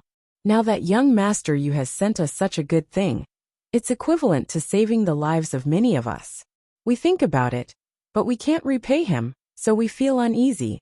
Lily suddenly interrupted him. "How should I address you, elder?" The shopkeeper hurriedly said, "I don't dare to call myself elder. I'm the shopkeeper of Munanju's Shaohan Street, Shikuanyong." Lily laughed. "Shopkeeper Shi, how do you recognize me?" When shopkeeper Shi saw her smile, his face also revealed a trace of a smile. "Last winter, there was a time when I went back to the residence and ordered a banquet in the main store. At that time, I was the head chef of the main store, so I accompanied the banquet. I was fortunate enough to meet young Master Yu, and I was fortunate enough to meet you. Shopkeeper Shi is only in charge of one branch, so you're a smart person. Does Shopkeeper Shi remember how much the banquet last winter was worth?" Shopkeeper Shi frowned slightly and thought for a moment, then said, "Last winter, because the main store received a rare white deer, we held a white deer banquet to celebrate the New Year's Eve. If I remember correctly." He paused. "It was worth 500 taels of silver.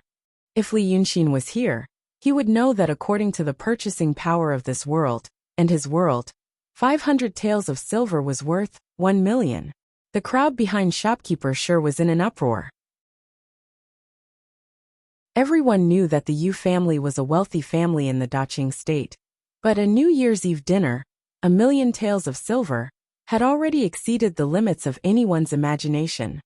What kind of riches and honor was this? After the uproar died down, Lily smiled indifferently. "Then shopkeeper Shi, do you know what happened to that banquet?"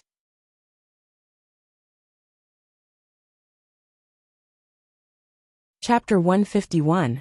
Sure, Kwanyong seemed to have understood Miss Lily's intentions. But he glanced at the still sleeping Yu Meng through the window and said, After the food was tested, I returned to the main store. I really don't know. But did you enjoy it? Lily smiled faintly and said unhurriedly, That night, Master had a taste at the main seat first. Ben said that the taste was quite delicious and praised Southwood House. But who would have thought that a bad thing would happen? A guest told Master that the deer meat was warm, but since it was a white deer, and it was caught in the winter, it became cold. My master was worried that my master's body couldn't stand the cold, so he removed the table and gave us servants a reunion meal. Although master had good intentions, it was freezing cold at that time. By the time the table was delivered, it was already cold. How could we eat it? We also liked to eat light food, so we each tasted a few bites and didn't disappoint master's good intentions, so we dispersed. At this time, the quick-witted people mostly knew what Miss Lily was going to say. Only a few silly people were still exclaiming, God, it's the Yu family after all. They rewarded servants with a 500 taels meal. Lily waited for them to finish sighing before she smiled brightly and said, Today, the money and wood used to repair your houses added up is only a white deer banquet, that's all. My Yu family doesn't lack money, but because we are all old neighbors in Weicheng and my master is kind, he couldn't stand a person coming to ask for it, so he came forward to do this. If you are worried that my Yu family will take this opportunity to embezzle something, you can leave now. But since you have such prejudice against my family, it's better not to have any contact in the future, to avoid harming our friendship. Shopkeeper Sure Kwanyong hurriedly said, I'm here. I'll have to trouble Shopkeeper Sure to do me a favor and be a witness. My master's actions this time were all kind, and not the least bit of other intentions. If there are people who don't know what's good for them, and want to measure my master's good intentions, please help me note it down. I Lily can't take this lying down. Sure Kwanyong was the shopkeeper of Munanju. If she was ordered around by a servant girl from a normal family, she would have left in a huff of anger. But Lily wasn't ordinary. Anyone with a discerning eye would know that this one, and the other one in the room, were the personal maids of the young master of the Yu family. Their appearances and figures were top-notch. In the future, when the young master of the Yu family got married, these two would no longer be maids but concubines. Being the concubine of such a family, and being so favored, she was even more prestigious than being the wife of an ordinary family. He didn't dare to be pretentious, and hurriedly cupped his hands. Miss Lily, what are you saying? How could we be the kind of people who are blind? I'm just saying that if the money and wood are used later, and there's no need for a written contract, this humble servant would like to ask one more thing. Who is it that has such a great reputation to be able to invite young Master Yu? Oh, there's no need for you to sign a contract. Feel free to use it. Lily raised her head slightly and scanned the people in front of the door. As for the person who invited my young master, it's not convenient for me to say his name. However, a noble of the dragon cult could use immortal spells. Have any of you heard of the dragon cult? Some people looked at each other in dismay, while others slightly frowned and thought for a while before replying. Although the dragon cult was only strong near Egret Island, there were always people from the city of Wei who went to Egret Island to enjoy the scenery, and there were also people who had relatives in Egret Island. Therefore, among these people, at least 4 or 5 had heard of the name of the dragon cult. Only Shopkeeper Sure had a strange expression on his face. After thinking for a while, he said, I've heard of it. It's that noble of the dragon cult who asked for my young master's help. That's why my young master came to do this. Lily smiled. I don't want your shop, and I don't want your written contract. I just want you to remember the friendship between the Yu family and the dragon cult in the future. After saying these words, she fanned her face with a small handkerchief and squinted at the bright sunlight on the street. It's such a hot day. If there's nothing else, please go back to your own business. If there's anything you don't have, we, the Yu family, and the dragon cult will help to the end. After saying this, she twisted her slender waist, turned around and went back to the house. However, no one had any complaints about her behavior. Even the talkative ones only sighed that this little girl had a good life. Although they were all maidservants, other people were beaten and scolded. But this girl was more prestigious than ordinary young ladies. After standing on the street and thinking for a while, the people finally dispersed. At first, they were worried that the Yu family was plotting for their own property. After listening to Miss Lily's words, although they didn't fully believe her, at least they experienced the Yu family's extravagance.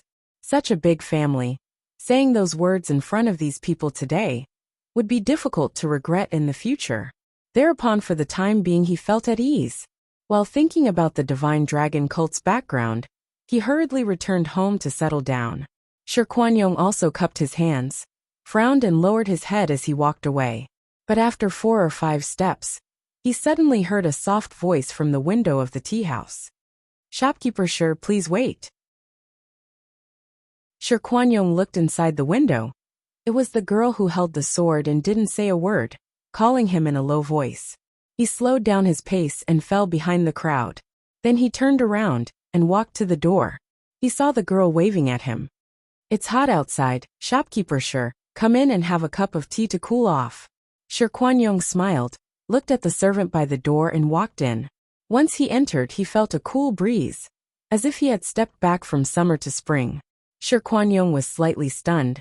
His gaze swept around the room and saw a talisman on the wall by the door. This was the Yu family's Daotong talisman to ward off the heat. Wuxia had already put down her sword, poured a cup of plum tea for Shi Kuanyong, and placed it in front of him. Shi Kuanyong then sat down, tilting his head to look at the slightly snoring Yu Meng. "Miss Wuxia, this is..." Wuxia also sat in front of him and asked him with a smile. "Shopkeeper Shi just said that I have heard of it." But Wuxia looked at Shopkeeper Shi's expression. "It seems that it's not that simple. Shopkeeper Shi, have you seen someone before?" Shi Kuanyong knew that between the two girls, this Wuxia should be the older one, and her thoughts were more meticulous and steady. He only hesitated for a moment, and she saw through him. Although she was only a 14 or 15-year-old girl, she could already take charge of things by herself, and was even more steady and magnanimous than some of the young masters he had met. She was after all a member of the Yu family. But he was not a foppish young master who would become dizzy after seeing a pretty girl. After thinking for a while, he said, "To tell you the truth, I did see someone last night. That person was drinking in my shop, and after midnight, he suddenly told me that he was here to catch a demon and wanted us to leave quickly. At first I thought he was drunk, but then I saw him display his supernatural powers. He drew a little general on a horse and sprinkled a handful of peanuts, which turned into a group of soldiers in red helmets and armor." Miss Wuxia doesn't believe me?" Wuxia blinked. "Yes, Shopkeeper Shi, please speak." It was not that she didn't believe him, but she felt that it was a little interesting. This was the first time she heard someone swear such things, and judging from his identity and tone, he was not trying to coax her. Shi Kuanyong coughed again, turned into a group of soldiers in red helmets and armor, and ran out of the door. Seeing this scene, we naturally understood that we met an expert, and also ran out. But after that, last night, we saw the strange phenomenon and heard the thunder. He looked at Wuxia's expression and added, "Not only me, the others also saw the strange phenomenon. Those who came just now, almost all saw a little person in red helmets and armor running to their houses, telling them to leave quickly, saying that there was a demon appearing nearby." A few days ago, the city had already suffered a great disaster, and now they saw this in the middle of the night, who dared not to believe it, and ran away. Luckily they left in advance. After listening to him, Wuxia smiled demurely. "That's it. What you are talking about is that expert from the dragon cult. I think he must have killed the demon on the streets last night and destroyed his house, so he asked for help from my young master. You see, this expert is also chivalrous and kind-hearted." Then, without waiting for Shi Kuanyong to speak, she said, "Shopkeeper Shi has been delayed for so long. I think you must be anxious. I won't keep you any longer. Go back to your work. Another day, Wuxia and Lily will visit to thank you." Shi Kuanyong was stunned for a moment. Then he understood the little girl's meaning. He laughed bitterly in his heart, stood up, and cupped his hands. Then goodbye. He walked out the door, and only sighed when he reached the sun. His son's way of dealing with people was 30% of Wuxia's or Miss Lily's skill. He didn't have to worry. They were obviously the two main servant girls of the Tongfang, but they controlled their aura very well. Since they wouldn't be looked down upon, and wouldn't make people feel arrogant, they really shouldn't be underestimated. Just now when she called him in to say those words, she wanted him to go back and spread the news to the neighbors. This was a small matter. People were originally anxious. This was not a bad thing. It was just that old master Yu had always kept these two girls by his idiotic son's side, bright pearls cast into darkness. But shopkeeper sure didn't see that after he walked far away, the two young servant girls, who were dignified and calm in his heart, suddenly huddled together and hurriedly pushed Yu Meng awake. Then like two little magpies, they chattered and told him everything that had just happened. Their previous calmness was completely gone. Yu Meng must have been very sleepy last night, so he didn't wake up just now. At this time, he opened his eyes in a daze, and heard the two girls talking to him like popcorn. He felt dizzy, his mouth was dry, and his head was swollen. He yawned, smacked his lips, and said, "Dry mouth." Lily went to the ice bucket, and took out a pear that had been chilled. She used a small silver knife on the table to carefully cut it, removed the core, and placed it on a plate. But she still didn't stop eating. Yu Meng sleepily ate 2 pieces of the pear, and when the coolness spread from his throat to his stomach, he felt a little more refreshed. He sat up from the soft chair. Ah, so it really wasn't a dream? Master is right, it really wasn't a dream. Wuxia frowned. According to what shopkeeper sure said, that person must have fought with someone on this small street, won, and was injured. Then he came to our mansion and pretended to be a wronged spirit to scare you, young master. If you ask me, what is he plotting? Yu Meng sat on the chair and listened in a daze. After listening for a while he sighed, ate 2 pieces of pear, and sighed again. After finishing the entire plate of ice pears, he seemed to have recovered his spirit. He stood up and clapped his hands. The dragon head of the Daqing State's escort agency guild, that Li Yunxin had first met by the roadside, had returned. That is to say, he clasped his hands behind his back and paced around the tea house. The moment he spoke, the 2 servant girls stopped talking. That person isn't a ghost, but a person. He also knows that I saved that youth. The reason why he scared me is because he's afraid that I won't pay for this. Doing this is actually helping the dragon cult to spread their religion. Wuxia and Lily hurriedly nodded. Yes, young master is right. But, father heard this from me and said that this is also a good thing. Yu Meng frowned as he paced around the room. In my opinion, father is going to Master said that he has heard of the dragon cult. It is very powerful and indeed has some means. I'm afraid that it will spread to the city sooner or later. Master also said that although our family has the title of the richest family in the city of Wei, it is only the richest family. In fact, we can't get involved in many businesses. Wuxia blinked and looked at Yu Meng, saying slowly, I want to take this opportunity to sell them a favor. In the future, if the dragon cult really spread to the city, I can also use them. Those who do these things are only after money. As for money, we have it. And the dragon cult have all sorts of people. It will be much more convenient to do things in the future. But, Wuxia frowned slightly, I still feel that something is not right. Ah, who cares about him? Hearing this, Yu Meng seemed to finally remember what his father had said. He waved his hand. Helping people is a good thing. Even if that person didn't look for me, I would still help. I am the dragon head of the Daqing State Escort Association. Helping the needy and helping the weak is my duty. Lily hurriedly said, Young master is so kind. Yu Meng laughed. But I must go to Egret Island to take a look. Who is it that pretended to be a ghost to scare me? And how did they know that I have saved people? Wuxia and Lily were stunned, and immediately turned pale with fright. Young master, listen to me, this matter we have to. But before he finished speaking, Yu Meng had already excitedly grabbed the gorgeous long sword on the table and jumped out of the door. His feet touched the ground again, and he directly jumped to the roof at the side. With a few leaps, he disappeared into the alley. The servant in front of the door was shocked, but not very surprised. This matter. Their young master had done too many things. Wuxia and Lily also ran out of the door.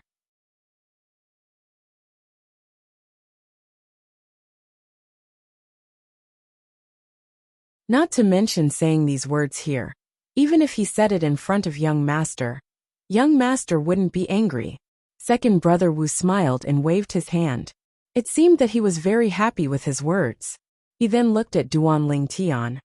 Brother, you came here in a hurry, and we didn't have the time to tell you about the situation in the Shaoyang. I'll take advantage of this opportunity to tell you, so that you won't think too much in the future.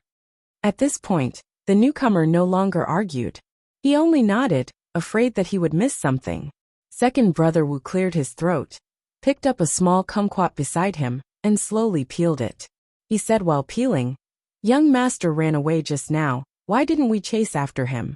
Because it wasn't the first time this had happened. In the early days, 4 or 5 years ago, we were to go along. 2 or 3 years ago, I couldn't keep up. You've seen our young master's lightness kung fu. This was a busy city. He didn't want to show his ability. If he ran freely in the wild, ordinary horses wouldn't be able to catch up with him. Just now, when we rode out of the city and looked for young master's traces, at that time, he might have already finished his business and returned to the city.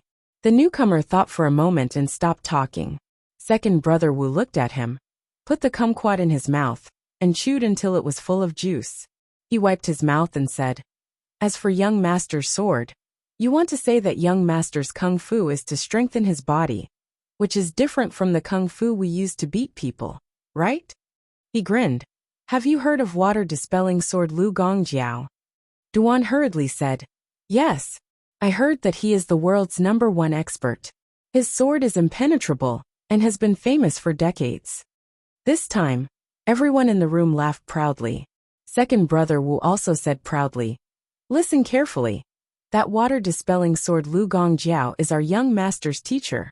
Lu Gong once said that he has countless disciples and 300 personal disciples, but the one who is most likely to inherit his legacy is our young master. So, do you think that our young master's position as the head of the escort agency has anything to do with our Yu family's power? Of course it does. What about the other reason? Our young master is the proudest disciple of water-dispelling swordsman in the Jianghu of the Daqing state, who dares to not give face to water-dispelling swordsmen. As for those who say that our young master is stupid, hey, our young master blindfolded and only used one hand. Let's see if you can cut off his tongue in one move. Those people are the real idiots." These inside stories seemed to have made the newcomer Duan dumbfounded. He digested it in his head for a while, then said, "Ah, I really didn't know these things before." Seeing him like this, everyone remembered how they were in the past. They only felt that this guy was cute and close again. But who knew that this newcomer was the one who thought too much? After a while he said, "But if we only talk about martial arts, our young master is really good. But if, I'm not being talkative, but brothers, you all know that my family is poor. It's not easy for me to get into the Yu family. I'm really afraid that I'll make some mistakes and be sent out again. So, I want to ask more questions in case I make mistakes in the future. I mean our young master, why does master listen to him? I heard that young master's brain." Speaking of this, the people in the room stopped laughing. But it wasn't because of anger or other negative emotions that made them silent. It was more like they were tacitly asking each other's opinion in silence, whether they should say something else to this newcomer. Finally, everyone looked at second brother Wu. So second brother Wu stared at Duan for a while until he became panicked and helpless. Then he said, "I don't blame you for thinking like this. Probably only I knew about this matter at first. I mean, among us, some of the older people in the Yu family also knew about it. But some of the older people in the mansion also know about it. I also heard it from my father. Grandpa Wu used to be master's bodyguard." Someone explained. Second brother Wu lowered his head and thought for a while. He said to Duan, "We are all people around young master. These things have to be told to you sooner or later. Seeing that you are loyal and know the rules today, I might as well say it today. After second brother Wu said these words, the atmosphere in the room seemed to become a little strange. The sun was still shining outside, but the room became a little cold. Duan held his breath and nodded carefully. Second brother Wu said, "It is said that our young master was born from a god." When this was said, Duan's eyes widened. Second brother Wu was very satisfied with his reaction and continued, "When our young master was born, he was no different from an ordinary child. But after he could speak, something strange happened. That year, more than 10 years ago, a big business in our Yu family went wrong. My father didn't know what the problem was, but he only knew that there was something wrong with the cloth in the imperial palace. The color didn't match. This was a disaster. Master was so anxious that his hair turned white. He said that one day when he was sitting in the hall worrying, Madam carried the young master over and asked Master to see the young master to ease his mood. Master carried the young master in his arms. Suddenly, he heard the young master say, "I know you have encountered a trouble, but this matter, you just need to do this to the cloth. It is not a big deal." Little Duan was stunned when he heard that. Everyone said that the young master said that at that time. It is not something a child can say. Second brother Wu said vividly. At the same time, he frowned as if he didn't hear it from his father, but saw it with his own eyes. Master was shocked at that time, and almost dropped the young master to the ground. Fortunately, Madam caught him. Master then asked, "Who exactly are you? And what evil spirit has possessed my son's body?" The young master just said, "My father was a little far away at that time, and it has been a long time, so he can't remember clearly. But he said that he was originally a god, because he received kindness from Master in his previous life. He reincarnated as his son in this life to repay the kindness. But when this god was reincarnated, he had some trouble with the king of hell, and drank half a bowl of Mengpo's soup. So the supernatural power was sometimes not effective. When the family heard about this, they all panicked. Who knew if it was really a god or an evil spirit? Because Master alienated Madam for more than a year, and didn't often visit the young master. But this time, the method that the young master said worked, and our family got through that difficulty. In the next few years, there were a few times that things didn't go well. It was said that the god in the young master showed his magical power, and told Master the solution. After a few years, we knew that it was really not an evil spirit, but the reincarnation of a god. Second brother Wu's expression gradually changed from mysterious to carefree. So Master no longer alienated Madam and the young master. He only said that it was his previous life's good karma. In this life, he wanted to do more good things. That's why the escort agency guild was formed. Now it's just a small escort agency that the master uses money to support. Xiao Duan was stunned, as if he couldn't believe that there was such a magical thing. After a while he said, Now the young master." Second brother Wu paused and sighed. "Alas, I don't know if it's a good thing or a bad thing. It is said that before the young master was 10 years old, the god often showed his magical power. But gradually as he grew older, the magical power became less and less. Until one summer, the young master naughtily jumped on the roof to play in the rainy night, and was struck by lightning." Xiao Duan exclaimed in a low voice.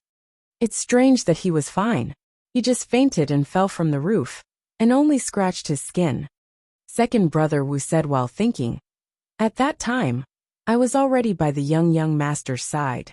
Because of this, I was sent to the farm outside the city, but it is said that since then, the god never showed his magical power again. The old people said that it was because Yama complained to the heaven, so the heaven ruler knew that the god reincarnated in our family. The heaven ruler promised him 10 years to repay the kindness, and then sent the lightning to take the god away. So look at the young master now." Second brother Wu sighed. "It is said that because the heaven ruler took the immortal, the young master's soul was incomplete, so he seemed a little silly. Alas, but Master is still good to the young master. He will also take the young master's words to heart. He has helped our family through many difficulties before. But let's not talk about the past. Let's talk about the present." Second brother Wu stood up and clapped his hands. Our young master has never done anything bad, and he is also good to us. He is more warm-hearted. But those gossiping fools always do stupid things. I Wu Wank, don't think they are better than our young master. Everyone stood up with him, and nodded their heads in agreement. Little Duan blinked his eyes, and seemed to agree with second brother Wu's words. So he knew that after listening to what they said today, he had really integrated himself into this small group. After talking for so long, he had finished all the fruits. The group of people cleaned up, called the owner of the tea house back, and gave him some money. They were ready to go to the city gate to welcome their young master. Unexpectedly, when they just walked out of this small street, they saw their young master. Wu Su and Miss Lily were surrounded by a group of people. They were not in danger, but they were in trouble. These servants also recognized the group of people surrounding their young master, and they were friends with them. They were the escorts and assistants of several escort companies in the city of Wei. Working in this line of work depended on strength, so they always had some skills. In the city of Wei, there was always a private circle, so although they were not old neighbors, they were closer than nodding acquaintances. At present, the escorts and assistants of the 3 escort companies, and even some of their family members, somehow caught Yu Meng, who was going to Egret Island, and knelt in a circle around him, right on this street. They all knew their young master's character. Their young master was not afraid of people who used force, but when faced with people who used force, he was at his wits' end. Although Wu Su and Lili weren't easy to bully, they were surrounded by 50 to 60 people kneeling in a circle. They couldn't hit or scold them, and could only protect their young master. No one knew what they were talking about in the midst of the commotion. As soon as second brother Wu saw this, he hurriedly led the crowd to rush over. He only cared about his young master. He didn't care about the old, the weak, the women and the children. He brutally squeezed through the crowd of people who were kneeling on the ground. More than 10 servants with sticks surrounded Yu Meng. Only then did second brother Wu calm down a little. He glanced at the crowd and cursed. You short-lived old 6th Lu, and you big pockmark Wang death rush. Are you guys tired of living? Or are your bones too tight? Open your dog eyes and see who are you surrounding? If my young master loses even a hair, don't blame me for being ruthless. Get out. However, those people did not take his words to heart. They only begged, Dragonhead, save us. Dragonhead, please save the lives of my family.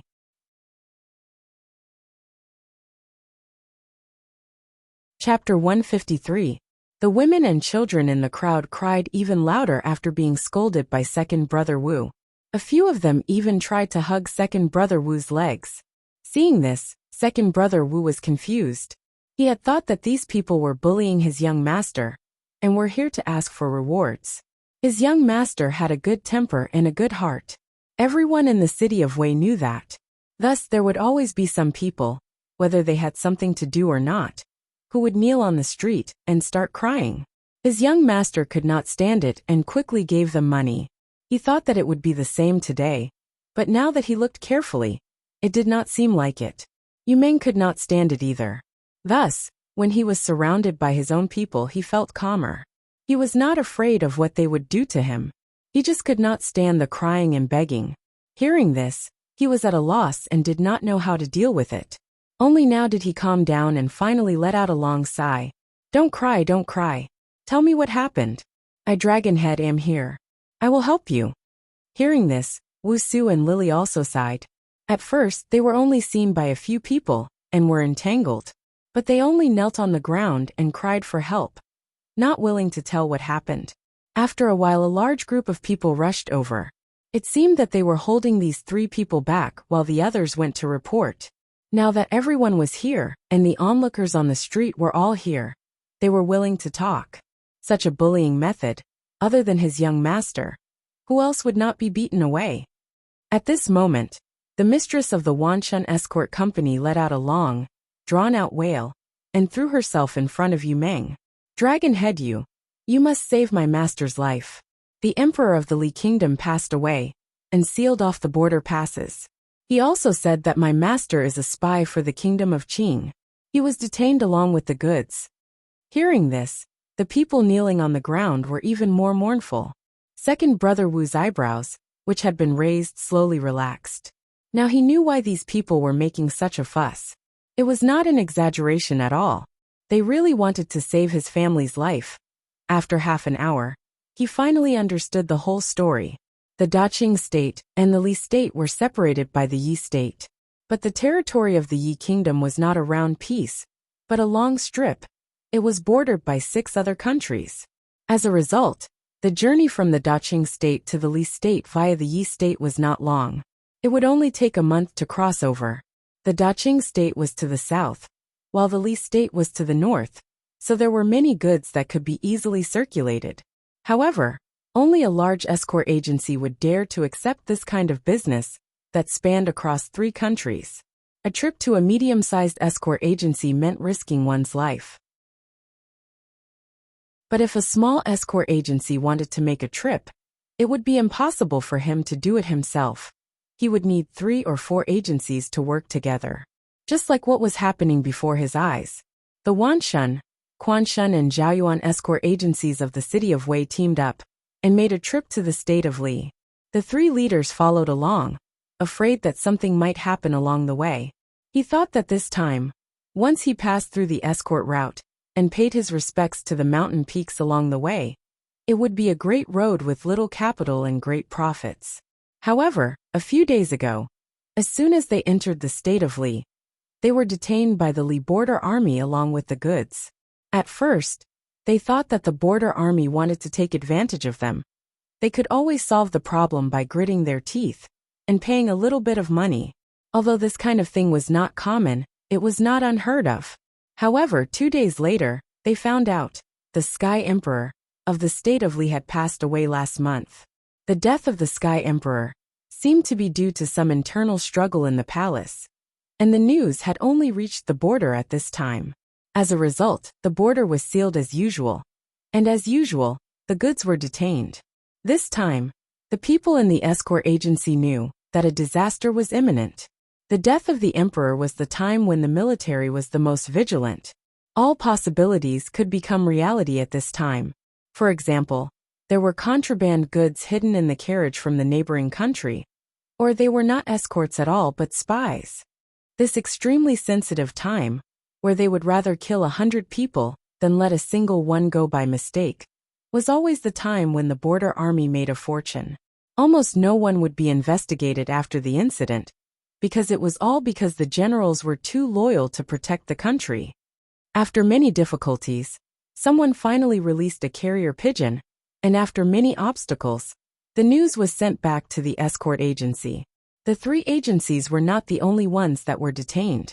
There were also a few medium-sized agencies, but there was not a single large agency. They had very tacitly stopped their business to the state of Li last month.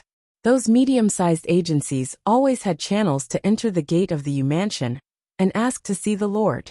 But these 3 small agencies could not even see the face of the gatekeeper of the Yu mansion, and could only stop the nominal dragon head of the Daqing State's escort association on the street. When this matter was announced on the street, everyone was in an uproar. Even Yu Meng was a little stunned. Such a thing actually happened. The escort agency of his guild, the escort agency of the city of Wei, actually had such a thing happen. Seeing his expression, the group of people cried even louder. The mistress of the Wanshun escort agency was afraid that the dragon head would find this matter too troublesome and refuse, so she was so flustered that she blurted out, "Dragon head, you saved my master, so I have a big secret to tell you. You can avoid disaster in advance." But Yu Meng did not care, and only thought that the woman was delirious. He furrowed his brows and agreed. Then he searched for money on his body, and also the gold and silver that Wuxia and Lily had on them, and gave them away. He also promised those people that he would send a sum of money that night to help them tide over their difficulties. After coaxing and coaxing for a while, these people finally dispersed crying. So that matter also spread.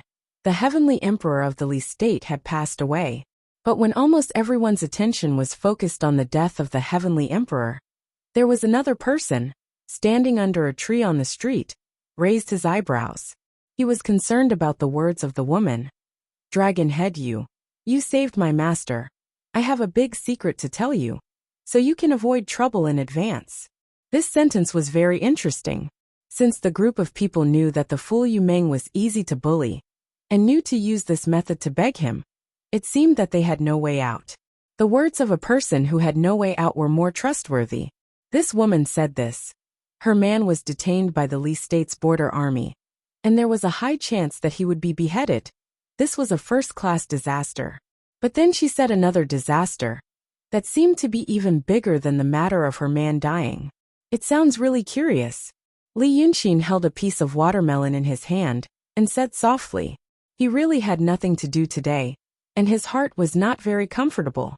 He was not the kind of person who liked to be unknown, and was actually quite happy to join in the fun. When he accomplished something, he hoped that someone would praise him and exclaim in admiration, "Amazing! That would be even better." But ever since he left that mountain village, he had to hide. Last night he killed that person, and he had to leave quietly. It was really annoying. Killing Qing Liangji was a spur-of-the-moment idea. Although he made some follow-up plans to minimize the scope of this accident, he still needed some time to observe. Observe Yunzi's reaction. Observe Lord Dongting's reaction after hearing some of Red Lady's descriptions of him. So, it was so damn boring. Although there were some other important things for him to deal with in the city of Wei, from last night to this afternoon, he had finished all of them. So he became interested in Meng, and followed him, wanting to see what other stupid things this silly young master could do. When he came to this street, he felt bored and wanted to go out for a walk, but he suddenly found there was a blue stone well at the entrance of the alley.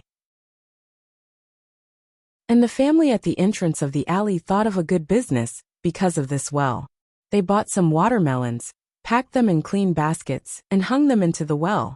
They kept them for a night, and took them out at noon to sell. If someone wanted to buy it, they fished it out from the well, and cut it open. It was cold. After a bite, it was so cool that it went straight to the bone. Li Yunxin saw this watermelon, and was so happy that he couldn't walk anymore. It was summer. If he didn't eat a piece of cold watermelon, how could it be considered as the beginning of summer? This was the beauty of the human world. If the world was full of demons, there would be no cold watermelon to eat. Then he heard that sentence. Li Yunxin hesitated between the watermelon stall and the woman for a while, but he still followed. For him, curiosity was a good thing. The more information he received, the more variables he could refer to, and the more choices he could make. Curiosity also meant that he subconsciously thought this matter was different, and could be related to his own interests. For the current Li Yunxin, there were not many people in the secular world that could make him curious. So, holding the watermelon, he followed the woman of the Wanshan escort company. Following the group of a dozen people down 2 streets, Li Yunxin realized why he was curious. The people of the Qing kingdom all knew about the emperor of the Li kingdom. Just now, the news of his death had been publicly announced on the street, and it would probably spread throughout the city of Wei in 2 or 3 days. Then it would also spread throughout the Daqing state. Then people from many other countries would know about this, right? Just the city of Wei had a population of 300,000. If the emperor's soul had not been taken away by Black Bai Yanjun because of some things, this kind of wish, Li Yunxin suddenly realized what the woman was probably going to say. After walking for another quarter of an hour, he turned into a quiet alley. After a dozen steps, the person in front of them suddenly stopped and turned around. There were 2 thuds behind them, and 2 people jumped down from both sides of the wall. They must have felt something was wrong, and climbed over the wall to get here. Among the people in front, an escort frowned and cupped his hands to Li Yunxin. "Friend, you've been following me for so long. You have to give me an explanation, right?" It was Li Yunxin's fault for not hiding himself. But if he hid himself, there would only be a watermelon petal floating in the air. It was not a good way to hide one's tracks. However, there was no one in the alley, so they could talk. There was no need to follow him home. Li Yunxin sighed, and cupped his hands with the watermelon. "I mean no harm. I'm just an ordinary bystander. But I'm more concerned about the disaster you're talking about." "What is it?" The escort did not speak. He looked at him with a gloomy gaze, as if trying to see through his identity. He was a scholar in a white robe, with a fan at his waist and a white jade pendant hanging on it. There were 3 spots of watermelon juice on the front of his robe. The only thing different about him was that he was handsome and good-looking. Oh, and there was a half-eaten watermelon petal in his hand. He really couldn't see anything. The escort said, "Your Excellency, you should first reveal your identity. If you're a noble young master, you won't misunderstand and hurt our friendship." Li Yunxin smiled and did not answer him. "I'm more curious about this. Half an hour ago, you were crying on the street. Now you're all calm and collected. Especially that woman. She's completely different from before. Actually, you should know about this, right? According to what you've said in front of the masked you, the big escort agencies in the city of Wei stopped their business with the Li Kingdom a month ago.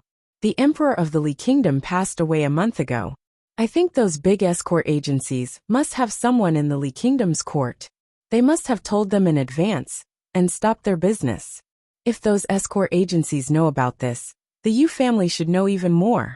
But Yu Meng is the head of the escort association and didn't say anything. That's why your small and medium-sized escort agencies were detained. I think that Yu Meng really didn't know about it. As for the master of the Yu family, I think he purposely made you fall so that he could take over your businesses. You also know about this. You also know that your master is going to die. That's why you came out on the street to make a scene. Is it to let the whole city know so that the Yu family can't do it? No. If master you could be so cruel to want your master dead, why would he care about what you did? I think you actually. Li Yunxin pretended to be enlightened. You really just wanted to get some money from young master Yu to run away. Madam, what was your mentality when you shouted on the street just now? Li Yunxin seemed to find it even more interesting. He laughed. I guess it was because you really hated them and thought that the disaster was coming. Even the people of the Yu family couldn't be saved. So you couldn't help but shout it out. You wanted to sentence them to death early so that you could vent your anger, right? That's right. This also explains why you all look so solemn right now. That's the expression a calm avenger should have. After saying this, Li Yunxin took a big bite of the watermelon and gave a thumbs up to the people in front of him. I like people like you. Calm, steady, cohesive, and unscrupulous. Sooner or later, you will achieve something big. The escort glanced at the housewife beside him. I don't remember any young master in the city with a brain like him. This accent is also not from the city of Wei. The woman finally spoke. She was in her 30s. Her hair was a little messy because she was crying and kowtowing on the street. But at this moment, she was calm and composed. This was the real core of this group of people. She looked at Li Yunxin and laughed coldly. You like to eat melons? I've seen many crazy people who pretend to be masters. First, pick out the tendons of his limbs, then ask questions. As soon as she finished speaking, the 4 escorts in front and behind her immediately growled and pounced forward. A friend in the book review section is discussing the exchange rate of 1 tael of silver in this book. In China's history, 1 tael of silver was worth roughly 150 to 450 renminbi. Oh, you guys noticed that 1 tael of silver in Qing is worth 2,000 renminbi. This was mentioned once when Li Yunxin first met the Qiao's escort agency. He said that 1 tael of silver was enough to cover the monthly expenses of a middle-class family in the Daqing state. That seems to be how it was written, which means 1 tael of silver is 2,000 renminbi. This is because I increased the exchange rate. The reason is that in many books, a simple meal in a small restaurant can easily cost a few taels of silver, nearly 11,000 renminbi. So I did the opposite. Also, when I wrote that Li Yunxin tossed Qiao Duan home 1 tael of silver, instead of 10 taels of silver, it seemed more. How should I put it? Consider it my personal mystery. The word one always feels more ancient, haha. Chapter 154. Although Li Yunxin could easily kill a top-class master in Jianghu, he might not be better than a third-rate warrior in terms of skill. Because the cultivators tempered their bodies and souls, Their reaction speed, strength, and body toughness were far beyond the imagination of mortals. Therefore, the marvelous strike of a super expert was probably nothing more than an old woman waving her sword in his eyes, which could be broken easily. But even so, he could see that the 4 escorts from Wanshan Escort Agency were not ordinary. They were almost at the level of a second-rate master. And Qiao Duanhong, the head of Hongfu Escort Agency of Qiao's family, was only a second-rate master in the Qiao family, and he had just touched the edge. This Wanshan Escort Agency was interesting. While he was thinking about this, the 4 people had already rushed to him. They cooperated well and blocked his retreat. No matter how he dodged or counterattacked, he would have to pay a price. It was impossible for him to escape unscathed. Li Yunxin could even see that even though the 4 people rushed to him, the escort who spoke, the woman who called herself Sanyang, and the other servants did not let down their guard. They were just waiting. If this person was really a master, then they could rush to him again or fly away. But the next moment, there was a short and suppressed low cry. But the low cry also stopped abruptly. The 4 people who rushed to him directly passed through his body and hit something. Dizzy and shocked, they took a few punches and kicks and rolled far away, in a rather inelegant but effective way, looking at Li Yunxin as if they had seen a ghost. Where he was standing just now, there was only a half-eaten watermelon floating in the air. Another mouthful was lost. This situation was not in any consideration. The escorts, Sanyang, and servants who were ready to help were all stunned. This was the first time in their lives that they had experienced such a supernatural experience. Although there have been many miraculous things happening in the city of Wei recently, after being stunned for a moment, Li Yunxin's figure reappeared. I really like to eat melons, and I really want to know what disaster you are talking about. It's really boring. Li Yunxin sighed. Don't run. You can't run away. The last sentence stopped the madam and the escorts who were about to pull him away. After all, they were people of the pugilistic world, so they had to be braver. Moreover, this person didn't look ferocious, and he had divine abilities, but he didn't take the initiative to attack. It seemed that they could still negotiate. Sanyang took a deep breath and pinched her fingertips in her sleeves, pretending it wasn't a dream.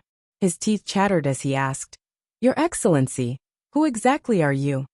I'm just an ordinary dragon cult disciple. I want to know what you mean. Li Yunxin finally finished eating the melon. He looked around and whispered, This is municipal construction. Then he threw the melon skin to the ground. The people of the escort agency immediately stared at the watermelon skin vigilantly, studying it for a while. Seeing that he did not say anything else and only stared at her, Sanyang thought it over. If Sanyang tells you everything, will you let us go? We'll just pretend we didn't see what happened today. In the future. Yes, say it quickly. Sanyang hesitated again and gave the escort beside her a look. The escort understood that Sanyang meant to say, I'll tell him, but this person's intentions aren't that simple. Prepare yourselves. If the other party makes a move, we can't just sit here and wait for death. The escort understood, and his fingers curled behind his back as he made a few secret signals. The other 10 or so people suppressed their fear, knowing that this could be the strangest and most difficult hurdle of their lives. But they had to think of a way to get through it. Sanyang opened her mouth. Your Excellency should be able to tell that we aren't ordinary escorts. In fact, I used to be the daughter of the Qian family castle's copper coin escort Qian Wudu. 20 years ago, the Qian family castle offended the Eagle King Sun Dingheng. Only a few loyal family servants, and I managed to escape.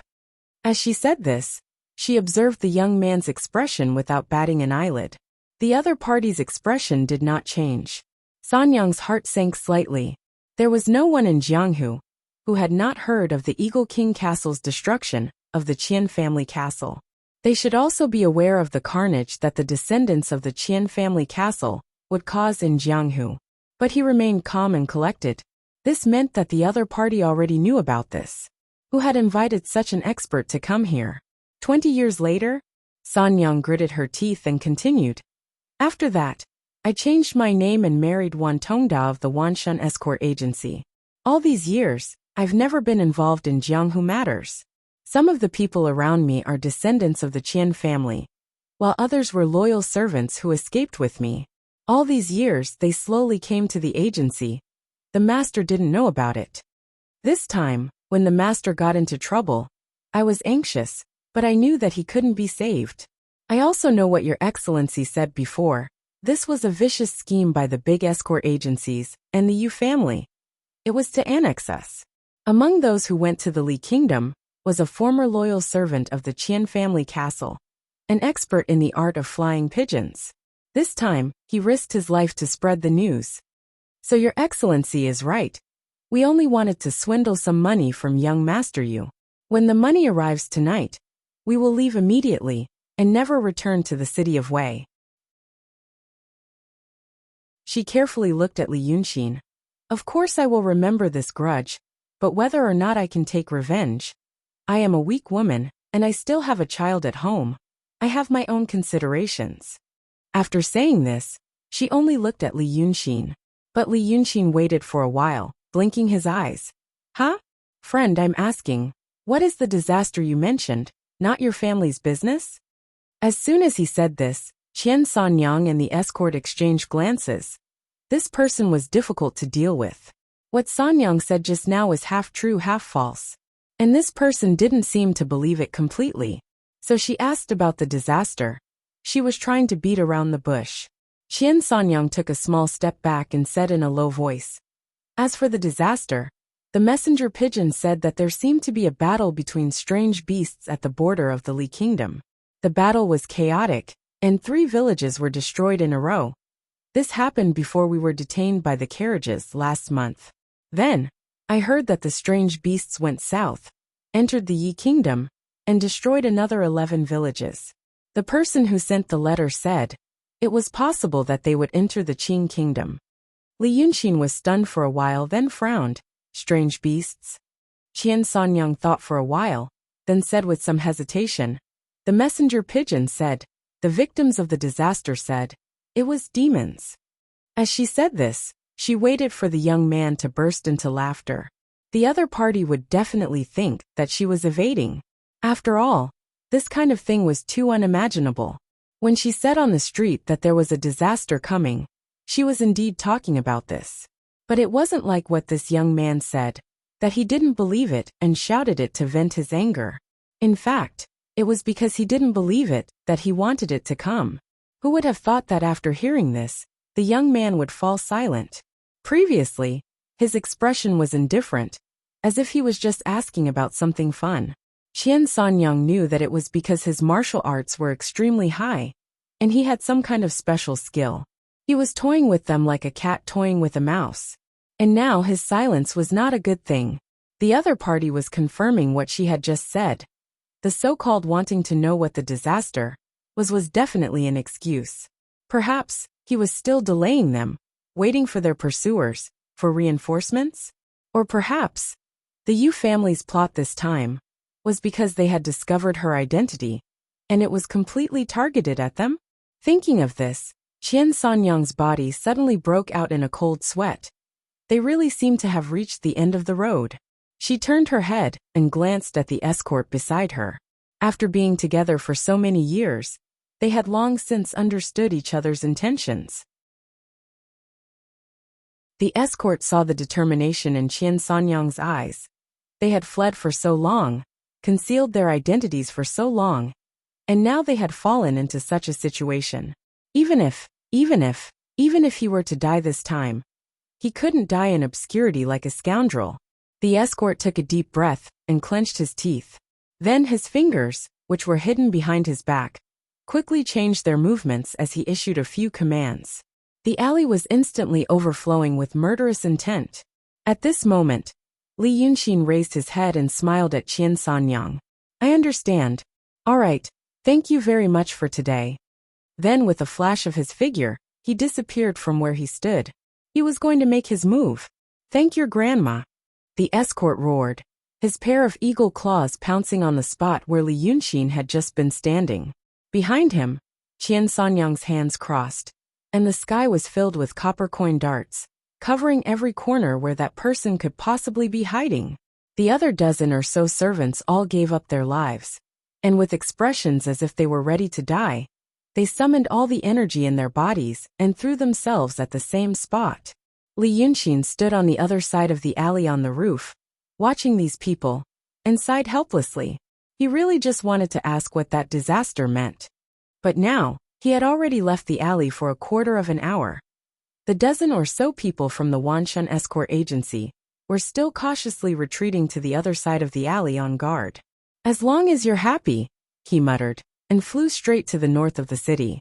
But whether it was the people from the Wanshan escort agency, or Li Yunxin, their current shock and worry, no matter what, probably couldn't compare to the enlightened spiritual master Yunzi of the Pill Cauldron sect's Weiqing station. Last night, he had taken out a talisman, and didn't know if he should use it. After weighing the pros and cons, he took it back. But after 2 hours, he received another piece of news. This news completely dispelled the idea of asking for help from the Grotto Heaven sect. Daotong and Kenzo, a mysterious realm Grotto Heaven sect master, 3 true realm sect masters, they had fallen in the Li Kingdom. Not even their souls were preserved. And all this was because of a mortal. Once upon a time, a different mortal. The Heavenly Emperor of the Li Kingdom. This Li Emperor died 19 days ago. That day, Li Yunxin turned a river of sour soup on Weiqing's Changmen Street. Daotong and Kenzo received the news 18 days ago. The Li Kingdom's court hid the news of the Emperor's death, and refused to announce the cause of his death until last night. It was said that his body was still placed in the Golden Palace. 19 princes led their troops into the capital, and 4 princes had already died within the palace walls. The crown prince planned to ascend the throne early, but the ministers in the court became his biggest obstacle. All in all, the largest empire in the known world had become a mess. But even worse, for some reason, the Black and White Yama kings didn't manage to take away the Heavenly Emperor's soul in time. Hundreds of millions of people of the Li Kingdom were blessed with the will of the Heavenly Emperor. Within 6 hours of his death, the Heavenly Emperor's soul became a ghost emperor. 6 hours. His cultivation broke through the peak of the profound realm, and approached the realm of supreme indifference. Fortunately, according to tradition, after receiving news of an emperor's death, Daotong and Kenzo would send high-level cultivators above the true realm to the country to deal with the crisis. To deal with the danger that if Black Bai Yanjun didn't manage to take away the emperor's soul in time, the soul would be instantly blessed with the will of the Heavenly Emperor. And this time, the one who died was the Heavenly Emperor of the Li Kingdom, because they knew that the Li Kingdom had a large population. The 5 cultivators who went to the Li Kingdom were Daotong's Luofu Paradise's leader, Shi's mysterious realm cultivator Quan Yangzi, Kenzo's Chongshao Paradise's leader, Taoist enlightened realm cultivator Wei Liaozi, Daotong's Zhou Tian Lingbao School's leader, Taoist enlightened realm cultivator Tong Zhouzi, Daotong's leader, Taoist enlightened realm cultivator Ling Guzi, Kenzo's leader, Taoist enlightened realm cultivator Ji Yoshi. 2 profound realm cultivators and 3 true realm cultivators. Such a lineup could practically destroy a country within a month. However, only Kenzo's leader, Chongshao Paradise's leader, Wei Liaozi survived. His cultivation was completely crippled. No one could have expected that something would really go wrong. That was the Li Kingdom's emperor. How could Black Bai Yanjun just sit back and watch such a huge change happen? By the time the 5 cultivators realized that the situation had changed, the Li Kingdom's emperor's soul had already transformed into a ghost emperor's body, with the help of the millions of people's will, and fled thousands of miles away. The 5 of them immediately used their own abilities and chased after him. Although the Li Kingdom's emperor was extremely powerful, he was still a mortal. After his death, even though his soul had transformed into a ghost emperor's body, his mind was still not clear, and he wasn't as smart and capable as he was when he was alive. Thus, at this time, even though they knew that the ghost emperor's cultivation was close to the 2 sages, the 5 cultivators still chased after him.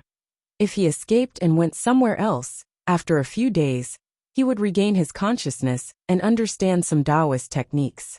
At that time, he really wouldn't be able to be subdued. However, even though he was muddle-headed, the Ghost Emperor still relied on his extremely powerful instincts to kill the 4 cultivators, and also destroyed Wei Liaozi's Snow Mountain and Ocean of Qi. After this battle, the Ghost Emperor was also heavily injured, and his mind was even more muddled. For a moment, he crashed into the Yi Kingdom's territory, the Tongtian Sea where Long Sun hatred resided. Long Erzi hatred was a bloodthirsty and cruel person, and was a profound realm demon. The waters under his jurisdiction included the Yi Kingdom, and spanned across half of the Li Kingdom. The Ghost Emperor charged into his territory, and didn't know how to communicate or avoid. Moreover, it encountered a fiery fiend-like hatred, and they immediately fought. Unfortunately, the Ghost Emperor was already an arrow at the end of its flight, and it just had to run into a powerful profound realm demon. Sadly, although hatred dominated the world, the Ghost Emperor was a peerless expert that only appeared once in 1,000 years. After a battle, the Ghost Emperor disappeared, and Long Sun hatred also disappeared. It seemed that both sides had suffered injuries, and were afraid of being taken advantage of, so they both fled. This was the battle between beasts that Qian Sanyang had mentioned. *****. Note 1. There are 3 stages of the true realm. From low to high they are Enlightened Master, Advanced Enlightened Master, and Perfect Harmony Master. There are 3 stages of the profound realm. From low to high, they are Shi Mysterious Master, Advanced Mysterious Master, and Broad Mysterious Master.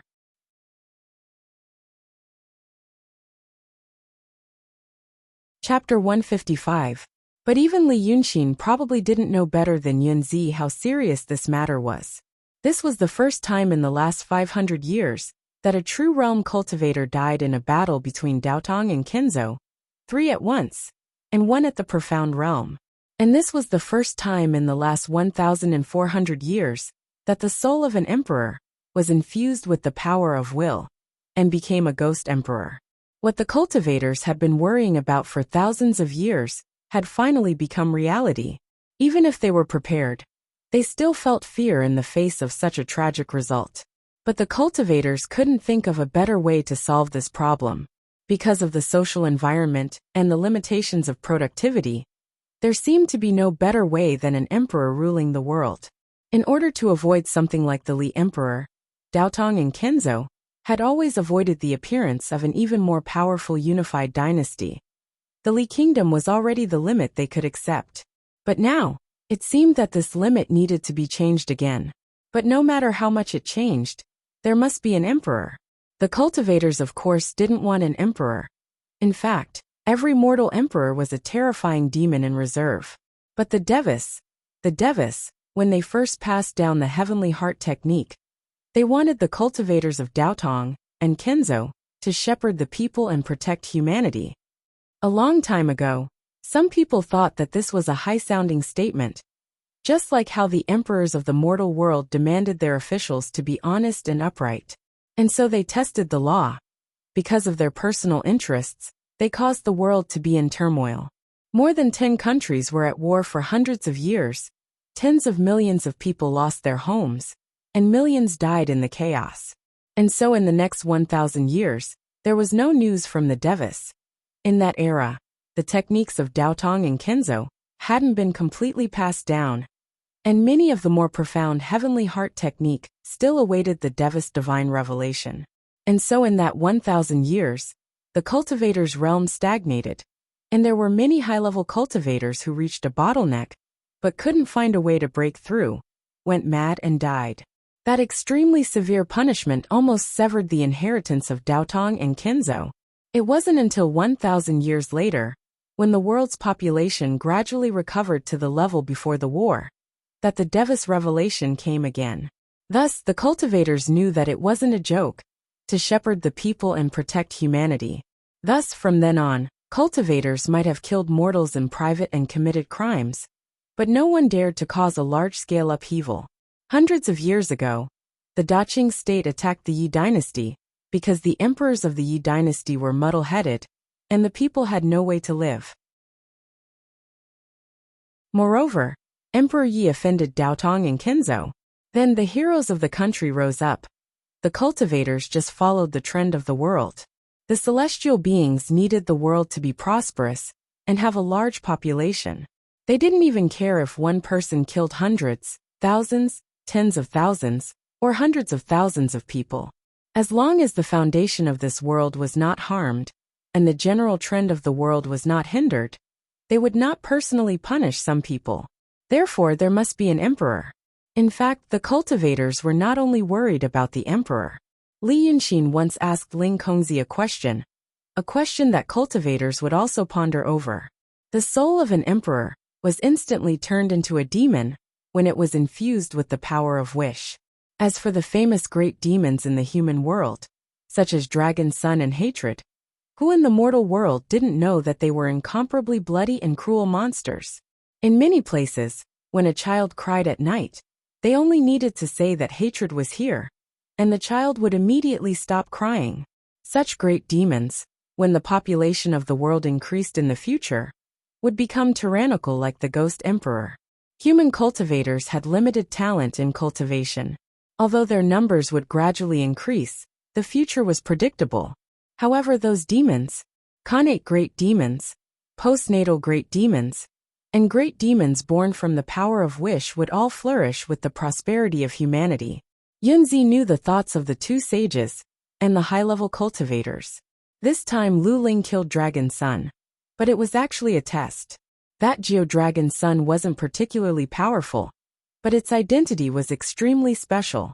After killing it, Daotong would then subdue the Wei River, and it would depend on the reaction of the demons. Human cultivators and demons had lived in peace for tens of thousands of years, and now, it was indeed time to do something. This time, Emperor Li had become a ghost emperor, 4 high-level cultivators had fallen, and one of them had been crippled. In Yunzi's eyes, it was already an obvious sound of war drums. Daotong and Kenzo would not tolerate such a loss, and Daotong and Kenzo would definitely take revenge. The letter said that when the ghost emperor escaped, his soul dharma was already broken, and his body and soul almost disappeared. However, after all, there were still many believers, and hundreds of millions of people were sustaining its life bit by bit. In time it would definitely recover. As for Yazi, the second son of the dragon, he was also heavily injured, and had fled south. Fled to the south. In the afternoon sunlight of the Shangqing Alchemy Tripod Station in the city of Wei, Yunzi slightly narrowed his eyes. To the south of the Yi Kingdom was the Qing Kingdom. The Ghost Emperor could almost be said to have escaped the pursuit. The two sages would not leave Spirited Mountain for this kind of thing. This meant that after it recovered, there would be another big demon in the Xian realm in this world. There were already enough powerful demons, and the high-level cultivators were not happy to see this result. So since there was one more, they had to eliminate one more, and this world would be peaceful.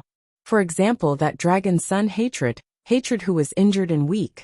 The cultivators couldn't find Yazi, nor could they find the Ghost Emperor. But Yunzi seemed to have some clues.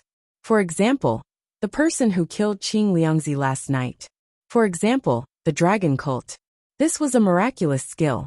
And the two sects of Daotong had vacancies of the patriarchs. Although he did not have the highest cultivation, he was the most capable to do this. This enlightened perfected master let out a soft sigh, and the shock and fear caused by some things last night were all gone. He decided not to wait any longer. He needed to figure out whether the person behind the divine dragon cult was the one he had imagined, or not. By the time night fell, Li Yunxin had already done a lot of things, just because of Qian Sanyang's disaster. Apart from the soul of Qiao Jiesin, who was still in a daze, the remaining 4 demons were ordered around by him. At times like this he had a lot to say, but there was really no one to talk to, so he missed the days when he was with Lu Laodao. Old Lu was a good listener, and every well-timed compliment and surprise made him feel good. This kind of person was really hard to come by. He had to find a time to settle this matter. Li Yunxin sat on a green stone by the Willow River in the city, looking at the people coming and going on the street, thinking that he would have to explain himself to old Lu sooner or later. He didn't say it before because the situation was unclear, and he was afraid that he would be too deeply involved. At this critical juncture, once he found out some things, the plan could be fully launched. This was the end of the old street of the city of Wei. In the Dai dynasty, there was a sentry post of the imperial guards from here. A few hundred meters ahead was the wide square in front of the palace, and further north was the front gate of the Yi dynasty's Zijin Palace, the Ziki Gate. But looking north in the night, the majestic Ziki Gate of the past had already collapsed, leaving only the tall remains, like a giant beast in the twilight. There was no sound of people or lights in the vast area behind it. Even the sounds of insects and plants were rare.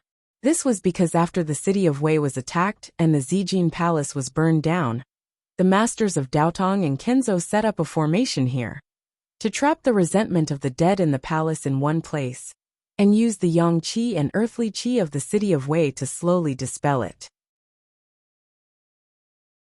So, not to mention insects and plants, even people who lived in this ruined palace for a few days would be seriously ill because of the resentment. Li Yunxin was sitting at the end of the old street. Opposite him was a calligraphy and pen shop. At first, he was surprised to see this shop. How could there be people selling the 4 treasures of the study in this damn place? But he quickly figured out the key. Those unsuccessful scholars of the Dai dynasty liked to come to the end of the old street, to the deserted square in front of the palace to mock the present. They were scholars after drinking some wine. They would want to write poems and leave their names. So they needed a brush, ink, paper, and inkstone. This shop made a fortune in an unorthodox way. But now there were many miraculous things happening in the city of Wei, and gentlemen believed in the principle of not standing on a collapsing wall. So the business of this shop had been slow recently. But the owner of the shop was still open. It was almost midnight, but the lights were still on in the shop. In an old shop, there was a white lantern hanging in front of the door, giving off a faint light. Because it was hot summer, the windows were not boarded, and only the door was closed. There was a faint candlelight inside, and occasionally the shadow of the owner could be seen on the paper window, not knowing what he was busy with. But there was also a faint shadow of curling smoke. There was a big willow tree next to the shop, and it was dark on both sides. There were some scattered people on the street, but they were all going home. Li Yunxin bit a green plum and looked at the people in the shop, frowning because of the sourness. He ate half of the plum, and the person he was waiting for finally came. A fierce-looking soldier riding a big horse came out of the darkness and walked to the front of Li Yunxin. He stood in the light from the window of the calligraphy and pen shop, but there was no shadow on the ground. As soon as he got closer, he only felt a chill. Li Yunxin nodded to him. "Hello, Fifth General. I have a question for you. Why do you look so normal?" Except for Lu Laodao, few people could adapt to his style of speaking. This Yin spirit riding a big horse, who called himself the great general of the Jinwu guards of Daiwei City, Fifth Boyu, was no exception. This big ghost was like a real same person. He hesitated for a while, and then cupped his hands on the horse, saying, "I didn't know you were Wei River Dragon King before, and I have offended you. My Majesty has already punished me. I am here to ask for forgiveness." He paused, and then said, "I don't know, what does Dragon King mean by normal?" Li Yunxin couldn't help but laugh, and pointed at him. "You see, this is normal. If I didn't look at you, and didn't know your identity, and only heard you speak, I really felt that you were a human." Dragon King previously speculated that it was the Yin gods in the city who stole the slough of the female Taoist. "I think now I can be sure. A few days ago, His Majesty sent someone to investigate secretly. Now all the Yin gods that Hong Nyangzi can use have been recorded. Well done." Li Yunxin praised with a smile. He paused and looked at the people in the shop across the street. He tapped his palm with the folding fan and shook his head slightly. "Lord Dongting, that old guy, is really cruel. That Qing Liangzi told me that he and his pure-blooded relatives can't go out of Dongting because of some things. So he wants to get his daughter. First, she destroys her personal ability and becomes a red carp. Then she is killed and becomes a ghost to recultivate, so that she can leave Dongting and run around for him. I don't know if Hong Nyangzi knows about this. So Lord Dongting knows what happened in the city of Wei these days? He only knows what Dragon King wants him to know. Diwu Boya said respectfully. The daughter of Lord Dongting only controls dozens of wandering ghosts, and they are all under the control of His Majesty. Good, good, good. Li Yunxin gently clapped his hands. What about the second one?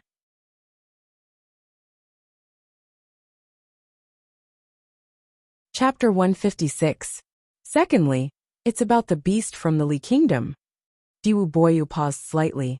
It's only been an afternoon, time was tight after all, so I didn't get any valuable information. Li Yunxin sighed. It's been hard on you.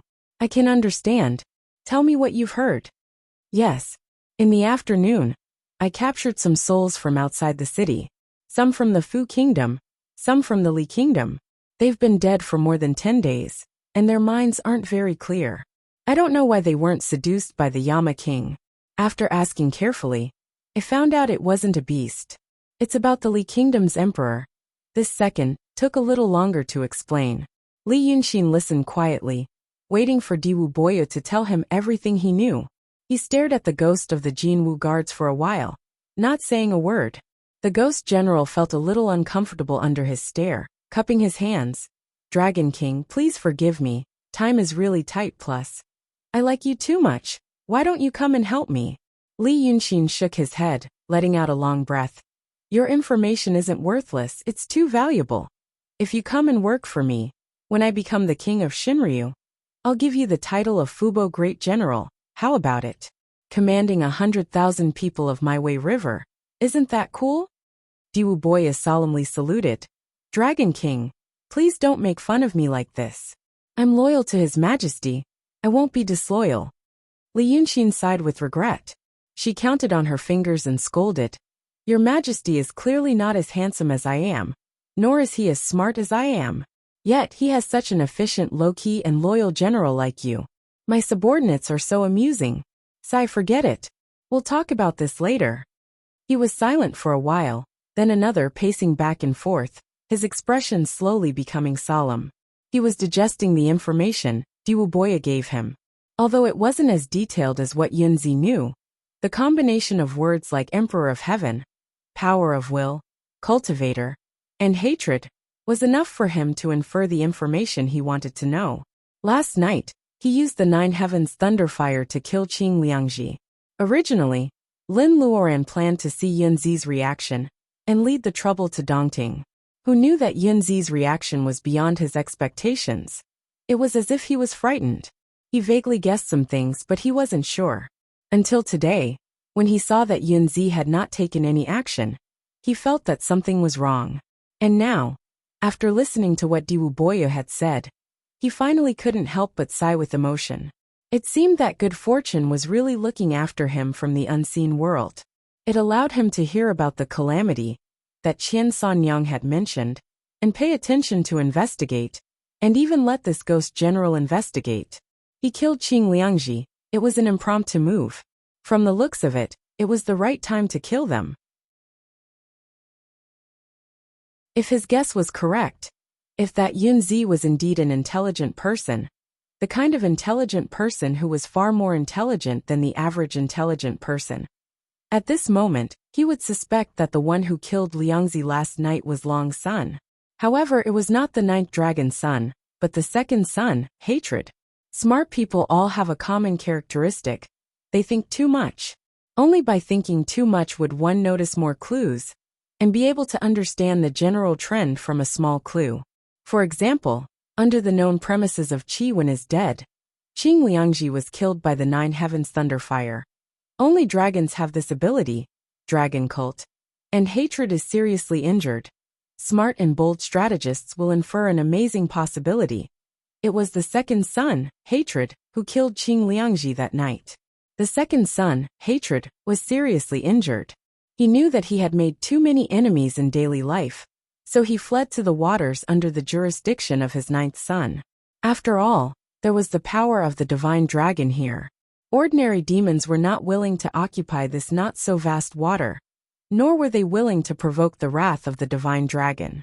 Then he found that his ninth brother was killed, and there were strong enemies lying in wait. So he colluded with that Lord Dongting, and followed that old thing's plan to create a dragon cult, so as to absorb some incense and wish power.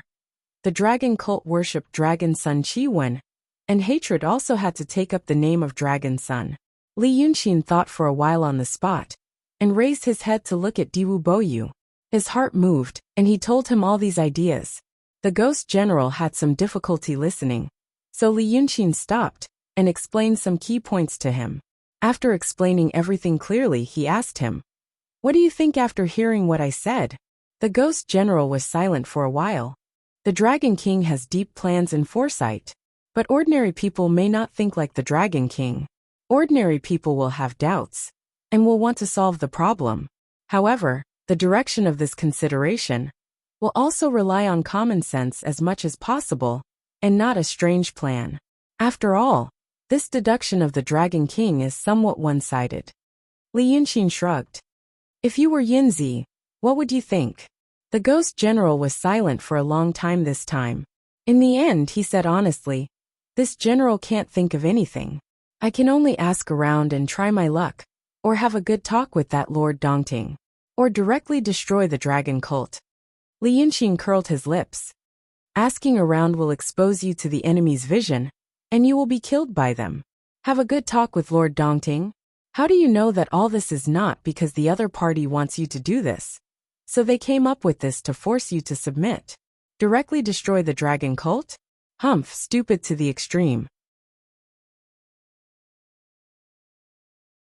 This method. At this point, Li Yunxin was stunned.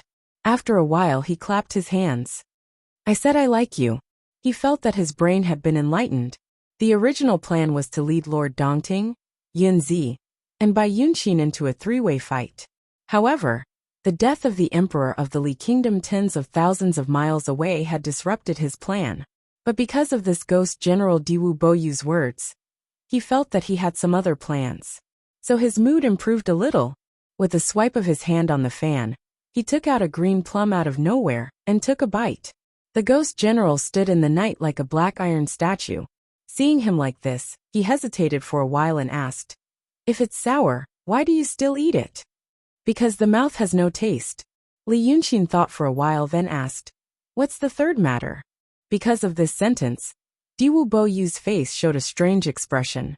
He seemed to want to express something, but because of his identity and the situation, he had to be careful with his words.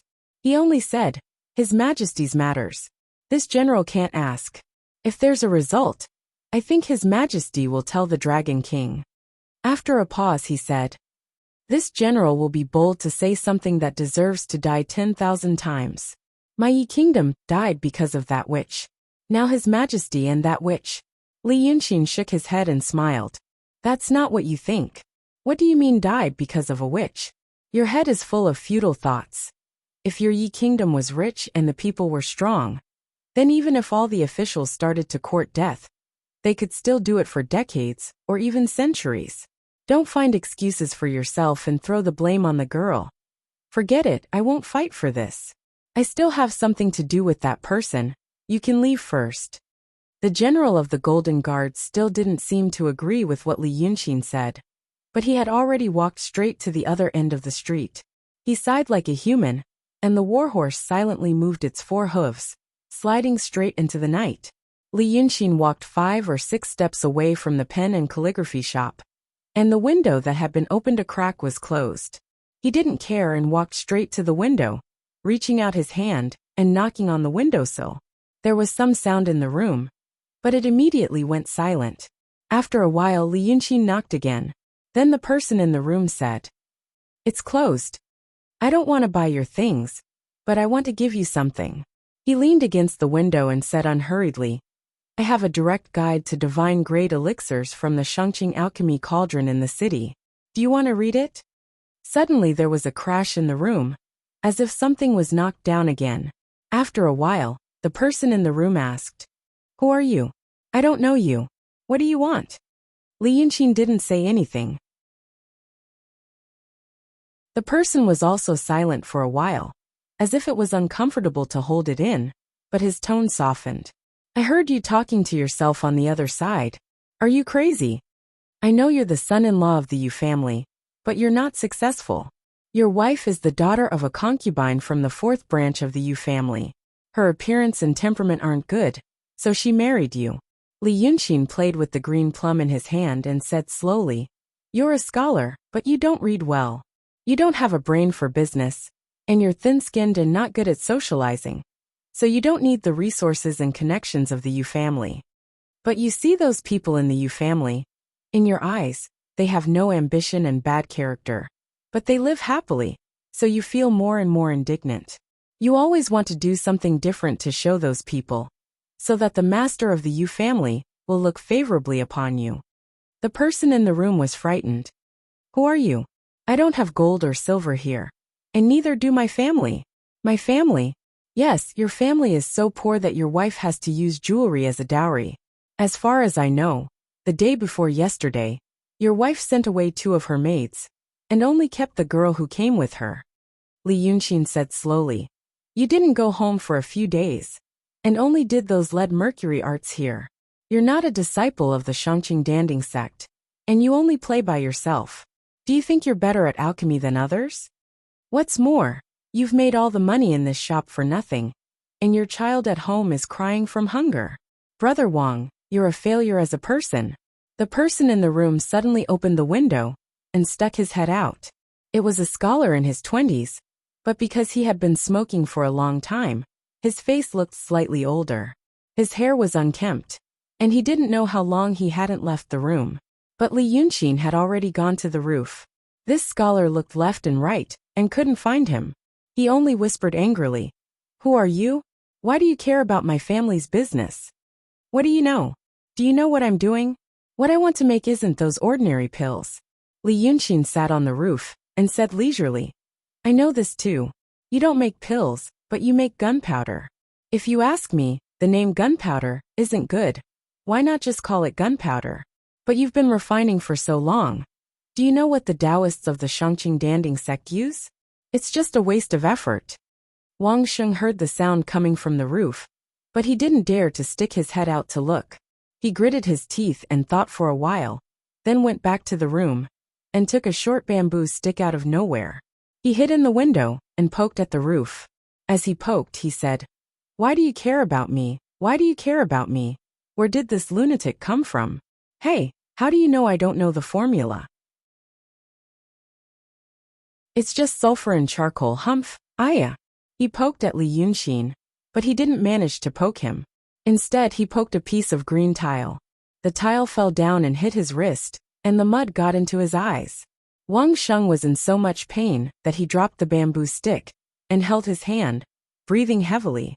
He opened his eyelids and blew at his eyeballs, tears and snot flowing down. He heard the person on the roof say calmly, "Aya, you actually know this. But you only know sulfur and charcoal. Do you know the ratio? How much salt, how much sulfur, how much charcoal?" Wang Sheng held his wrist and said angrily, "Don't tell me you know." But no one replied. He rubbed his wrist a few more times, as if he had just woken up from a dream. He hurriedly shouted, "Don't tell me you know. Ha! Quickly tell me, I. Since you've carefully investigated my wife and concubine, I'll give my concubine to you." After shouting like this for a while, the voice on the roof came again. "Why would I want your fated wife? Listen carefully. I'm only going to say it once. My gunpowder is black. It's called black powder. As for the ratio, it's 7.5. Oh, 15% salt, 20% sulfur, 30% charcoal. Mix it according to this ratio, and then use a mallet to make it thinner, and then forget it. You should know all this. In this way, you can get the black powder." Wang Sheng didn't dare to breathe loudly. He stared with his eyes wide open and memorized it. He recited it a few times in his heart, touched something and quickly drew it on the ground, then asked, "Why are you telling me this? What do you want?" The person on the roof was silent for a while, then said, "I know you're despised by the Yu family, and you're depressed, and you hate those snobs. As for me, I also have a grudge against the Yu family. You want to ask me who I am? Have I heard of the Qian family fort?" Wang Sheng was stunned for a while, then slightly frowned and was shocked. You're from the Qian family fort? Isn't that the richest family in the martial arts world of the Daqing state? Then it was destroyed by the Eagle Castle. Li Yunxin sat on the roof, silently shrugging his shoulders. It seemed that Qian Sanyang wasn't bluffing. The Qian family fort was indeed famous. He then said with hatred expressionless, "Yes. It's the Qian family fort." The Qian family fort was destroyed, but the people of the Qian family fort can't be killed completely. We originally came to the city of Wei to settle down and open an escort agency. Who knew that the agency would be framed by the Yu family and the big escort company? And now it can't continue. We'll leave the city of Wei tonight. But I think before I leave, I can't let the Yu family live too comfortably. I've been observing you for a few days, and I know you're not willing to be a vassal of the Yu family. So I'll give you a chance to advance. In a few days, there will be an opportunity for you to show your talents. At that time, sigh. Li Yunxin pretended to sigh. You've obtained wealth and power. But don't forget the disdain you've suffered from the Yu family today. And don't forget that it was the Qian family who gave you this wealth. I'm going. Then he really went.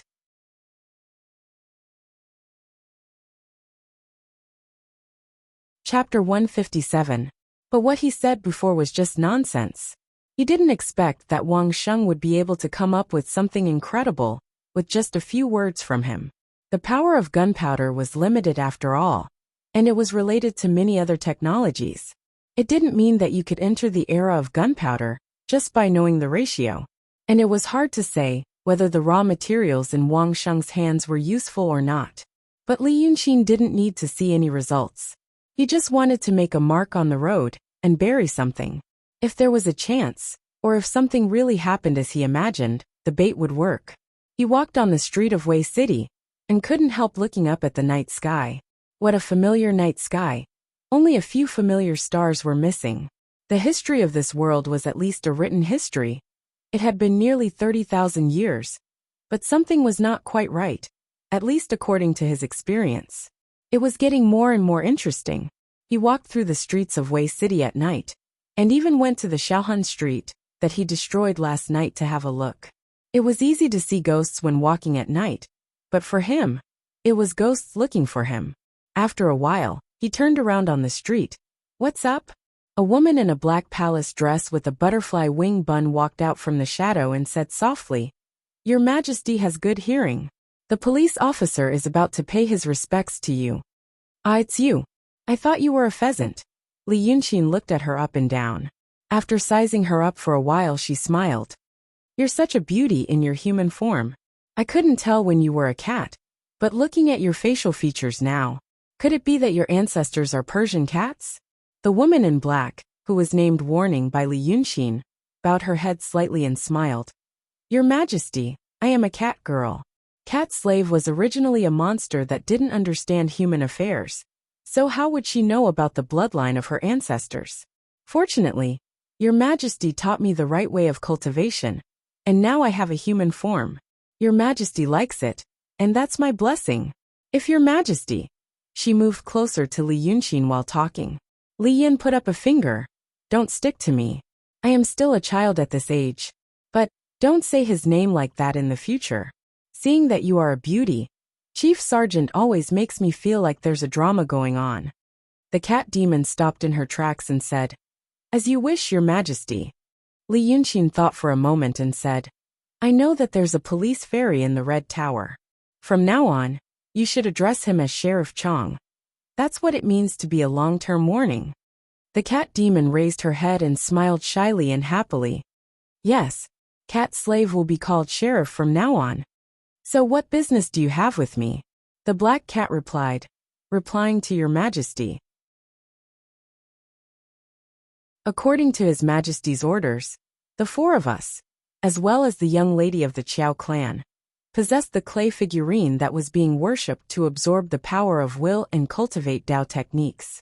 Apart from Miss Qiao, who is still muddle-headed due to the long delay, the four of us have already begun to mature a few days ago. Recently, the four of us have been acting according to the king's orders. We've been doing some miraculous things. The villagers near the Egret continent have all become our dragon cult's followers. We've also followed his orders. Those who don't believe and gossip We won't make things difficult for them. His Majesty once told Mrs. Sanhua that once the weather near the Egret continent is right, they should come to the city of Wei. So Mrs. Sanhua sent me to ask my Majesty, what should we do next? Li Yunxin listened to her words and felt quite surprised. This little cat was articulate and quick-witted, like a real person. No wonder Sanhua didn't say it herself, but asked her to. Even Sanhua didn't speak as cleanly as her.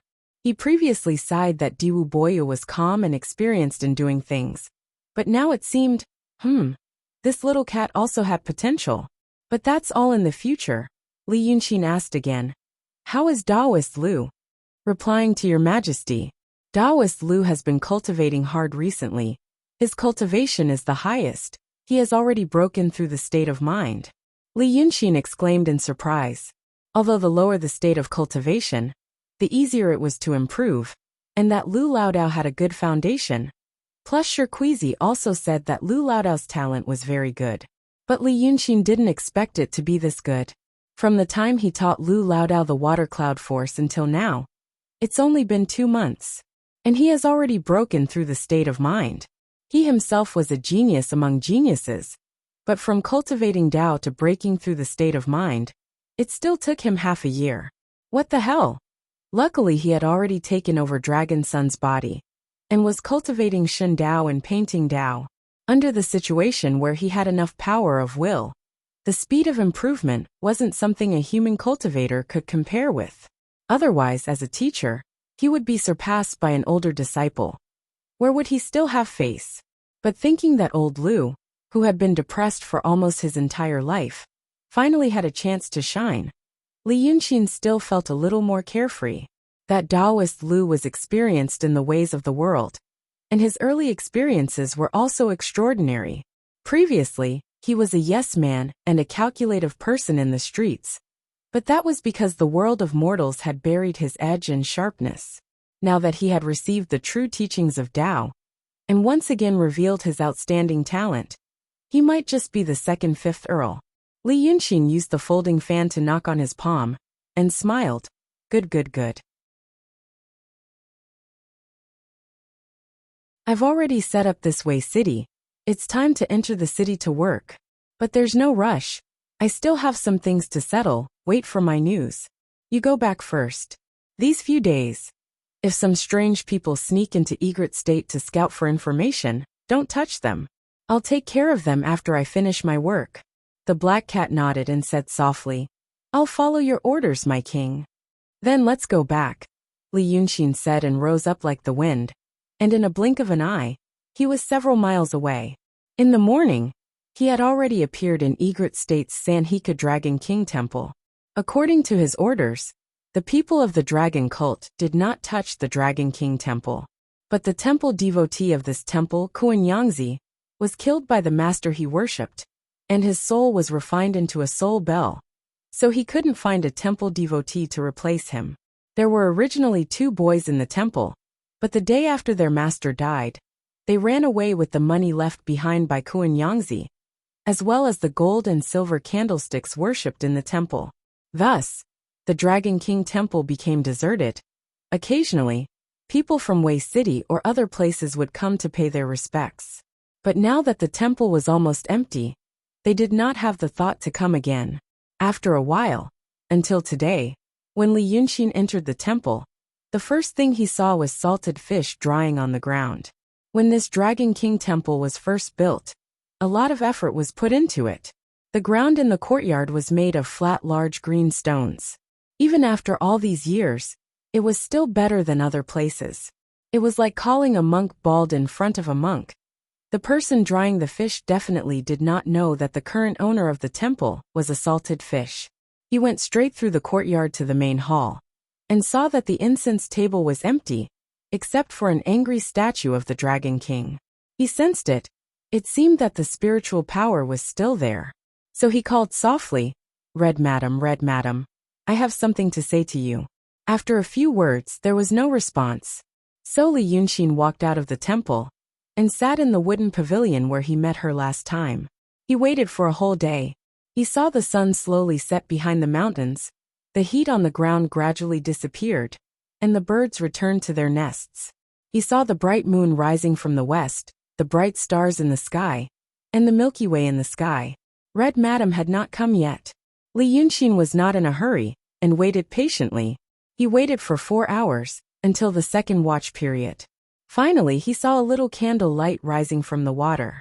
He stood up and saw Red Madam with a red lantern in her hand. She looked as pretty as the last time he saw her, but she did not look good. This was what Li Yunxin felt. In fact, Red Madam was still forcing a smile on her face.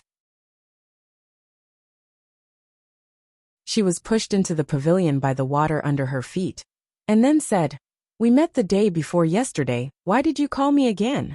Her tone was not happy, or even polite.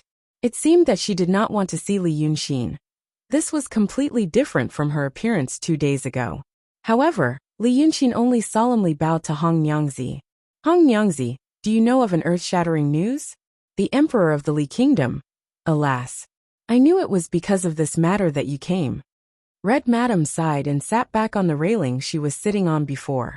She looked at Li Yunxin for a while, and then said, "What kind of person are you? You should know. The things in the city of Wei, and the Wei River, are not things you can get involved in."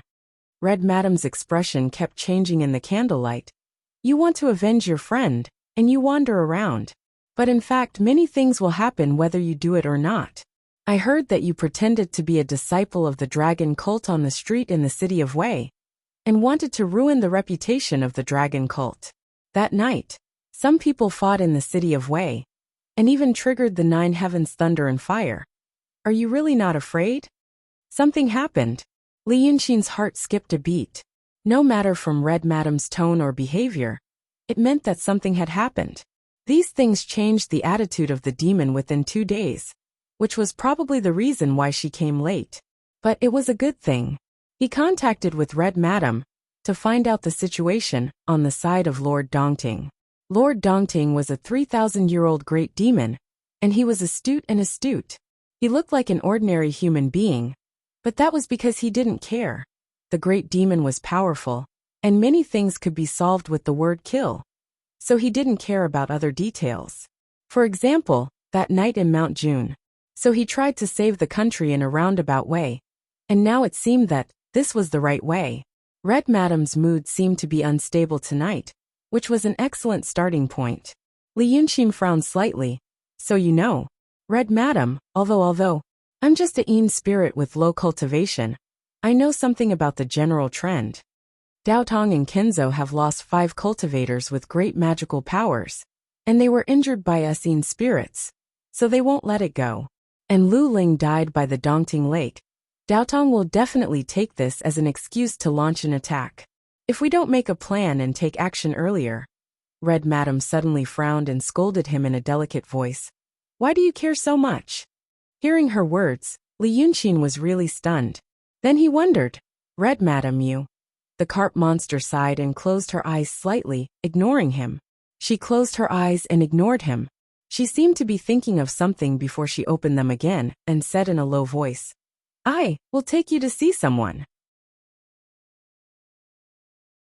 She jumped down from the railing, and walked to Li Yunxin with the lantern in her hand. Then she raised the lantern to illuminate his face, and looked at him carefully for a while. "Since I can't persuade you, I will take you to see that person. But if you promise me that you will no longer care about the city of Wei and Weishui River, and leave here to be a free ghost cultivator, you still have a chance." "Red Madam, you..." Li Yunxin also looked at her, but he found that this female monster's eyes were moving, as if she wanted to stare at him. But because of some other things, she always wanted to look away. So he smiled in his heart, and guessed a possibility. He said, "I will go with you." Red Madam sighed, turned around, and walked a few steps into the lake. A wave came out of the water and supported her. "You come," Red Madam said. But Li Yunxin stared at the wave for a long time, but he didn't move his feet. He frowned. "Is there no other way? Are you going to the water? Or?" Red Madam turned around and smiled as if she was trying to find joy in the midst of bitterness. "Are you actually afraid of water?" Li Yunxin spread out his hands awkwardly. "Well, I am a little afraid. So is there." But before he finished his words, Red Madam had turned around and rushed to him, holding his arm with both hands. For a moment, the spiritual power in Li Yunxin's body surged and his muscles tightened. He almost flew back and killed her. But Red Madam just hugged his arm, her full breasts pressed against his side, and her cherry lips whispered in his ear. "Then I will take you away." She was a ghost cultivator, so she didn't need to breathe. If she didn't deliberately use magic, her body would be cold. But at this moment, Li Yunxin was caught off guard by her, and his heart was still shaken. He pretended to pull his arm out and said, Red Madam, you have." But Red Madam ignored him. Pulling him along, she leapt up onto the wave platform. Then the sound of the waves, and the wind rose in their ears. They were carried by the waves, and went straight to the center of the lake. At this time, Li Yunxin really didn't struggle anymore. He just tightly pursed his lips and stared at the jade-like waves under his feet without saying a word. The Dongting was 1,000 miles away. After a quarter of an hour, they got out of the Sanhiku, and the mountains on both sides were gone. At this moment, the Dongting was like a boundless sea, with no end in sight. Only the brilliant Milky Way above their heads cast a cold light, reflecting on the lake. Red Madam didn't speak, just staring at Li Yunxin's side face. Her eyes were sometimes filled with tenderness, sometimes filled with sorrow and guilt, and sometimes filled with apprehension. She just hugged Li Yunxin's arm and clung to it. But she didn't seem to be seducing him, but just satisfying him. What was in her mind? After another quarter of an hour, Red Madam sighed in a low voice. "Li, since you are afraid of water, I won't scare you anymore." After saying that, she waved her hand, and the jade-like waves under her feet turned into a white jade-like boat, carrying them to the lake. Red Madam let go of Li Yunxin's arm, walked to the end of the boat and sat down. She hugged her knees as if she was afraid of the cold, and put her chin on them. Then she smiled slightly, and silently watched Li Yunxin take a deep breath, and sit down on the other end of the boat. Then she asked softly, "Li, you just said that I have. You mean that I have been a wife? Do you care about this very much?"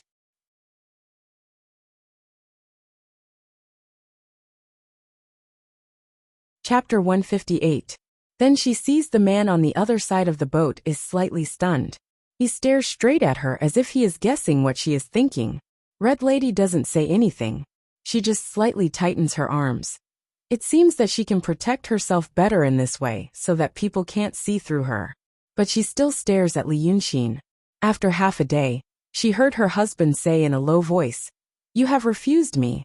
I only think about my brother's revenge now." He glanced at Red Lady, but very quickly avoided her line of sight. Love affair? Who doesn't have love affair? It's not right to think about it now. You still care about it. Red Lady sighs slightly, but her voice soon goes away with the wind. How can anyone know what I want? In fact, what I want is so simple. She turns her eyes away and pats on the side of the boat with one hand. Then the boat stops. At this moment, the two have been rushing into Dongting Lake for 3/4 of an hour. Looking up, there is only the night sky around them. The boat and Dongting seem to be packed in a bucket with the sky as the wall. The sky is engraved with clouds that are silvered by the moonlight. The brilliant sea of stars is inverted over their heads and reflected on Dongting. The sky is boundless, but the boat is lonely. Since the boat stops, the wind and waves also stop. Red Lady stands up and stands at the bow of the boat. She glances at the vast Dongting Lake and says faintly, "Look at this Dongting that is thousands of miles long. For mortals, it is boundless and magnificent. But in my eyes and my father's eyes, it is just a cage. This Dongting has a radius of thousands of miles, almost like an ocean. But my father's real body is thousands of feet long. He shows his real body, but he can't even swim in this Dongting. My father was born in this Dongting. He attained the Tao 3,000 years ago, and was trapped in this lake 2,000 years ago. Although I haven't lived long, I can understand my father's pain. He felt sorry for the marine animals in this lake. He hasn't shown his real body for thousands of years. The sentence you used to say to me the most was, 'If I can swim in the vast ocean, I will have no regrets in this life.'" Li Yunxin remained silent. With both hands supporting himself on the ship's railing, he looked at Red Madam with her back facing him. In the dim light of the night, she looked like a fairy on the lake. He knew one thing in his heart. When humans and demons died, their souls would remain. His soul was incomplete, and he had lost his mind. Even if he were to become a ghostly cultivator in the future, he would still have an obsession. According to his own words, the great general of the Golden Guards of the previous dynasty, the fifth Boyu, when he died, he did not have any attachments in his heart, so he did not have any obsessions. It was just his own wishful thinking. His obsession was definitely there, but neither he nor Li Yunxin had noticed it yet. Red Madam was no exception. She must also have an obsession. Obsession was the greatest weakness of ghostly cultivators. Obsession would cause them to lose their basic judgment when facing many things. Once something related to that obsession appeared, their attention would immediately be drawn to it, and they would become muddle-headed. If it was really possible to die without any worries and obsessions, then why the hell would a human cultivator cultivate longevity? It was better for them to all die and cultivate the divine Tao. Before, Li Yunxin couldn't see Red Madam's obsession. She was too much like an ordinary woman, except for the cruelty shared by some demons. But in Li Yunxin's eyes, this kind of cruelty. A woman lovingly looked at her children playing in the yard, and whispered something to her mother-in-law, while cutting off the head of a rooster. Wasn't this as cruel as a demon? Therefore, Red Madam was still very normal. However, now Li Yunxin thinks that he gradually knows where her obsession is. Therefore, he just listens to the woman in red quietly in the sound of water, and above the dongting in the night. Do you know how I offended your friend? Red Madam turns around and smiles slightly. Before that, I was just a red carp who achieved the Tao. My mother was a human, but I was born with the inheritance of my father. I was born with a monster body of the emptiness realm. In this dongting, no one dares to disobey me. Although I am useless, I also know how powerful Dragon Sun is. He is a big demon who is close to the true realm, and he has a dragon body. How could I go to Weishui River to provoke him? And even if I want to go to Weishui River, I can't get out. My father was imprisoned in Dongting. I have his bloodline, so I was also imprisoned.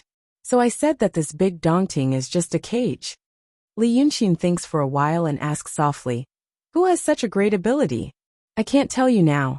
Red Madam smiles slightly. She looks at Li Yunxin more and more softly. She is completely different from the woman 2 days ago. Therefore, in fact, it was my father who asked me to provoke Dragon Sun deliberately.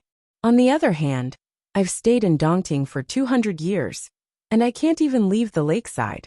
I really want to take a look at Egret Town, and see if those fellows called humans are really alive like in the stories my father told me. So my personal ability was abolished by Dragon Sun, and I became a red carp. I suffered a little, but I finally became a ghost cultivator.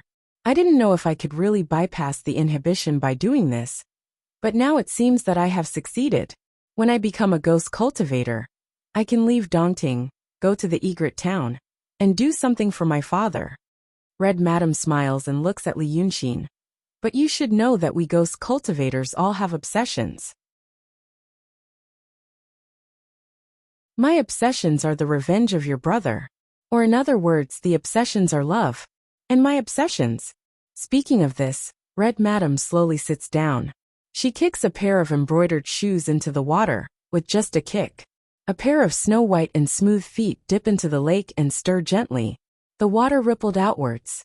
Red Madam stares at the water for a while. She puts her hands on the side of the boat, leans back slightly, and turns to look at Li Yunxin. When I was a demon, I often listened to a person reading by the lake. I listened to the sound of his reading. The sound of reading is very pleasant to hear. Li Yunxin, did you study before you died? Li Yunxin's eyes and voice are gentle. He smiles lightly. My parents died and my family was poor. I only studied elementary school, and the meaning of words before I died. I never read classics in history. I can't understand what you said, but it's very pleasant to hear. Red Madam smiles slightly. In the past, Dusheng also said some pleasant words that I didn't understand, but now he doesn't remember. He is immortal after all. After becoming a ghost, He is more confused. Then, Li Yunqing, can you write poems? Li Yunqing shakes his head and smiles. I can copy poems. Red Madam blinks happily. At least at this time. She looks like a real beautiful girl. Li Yunqing, copy one for me. Okay.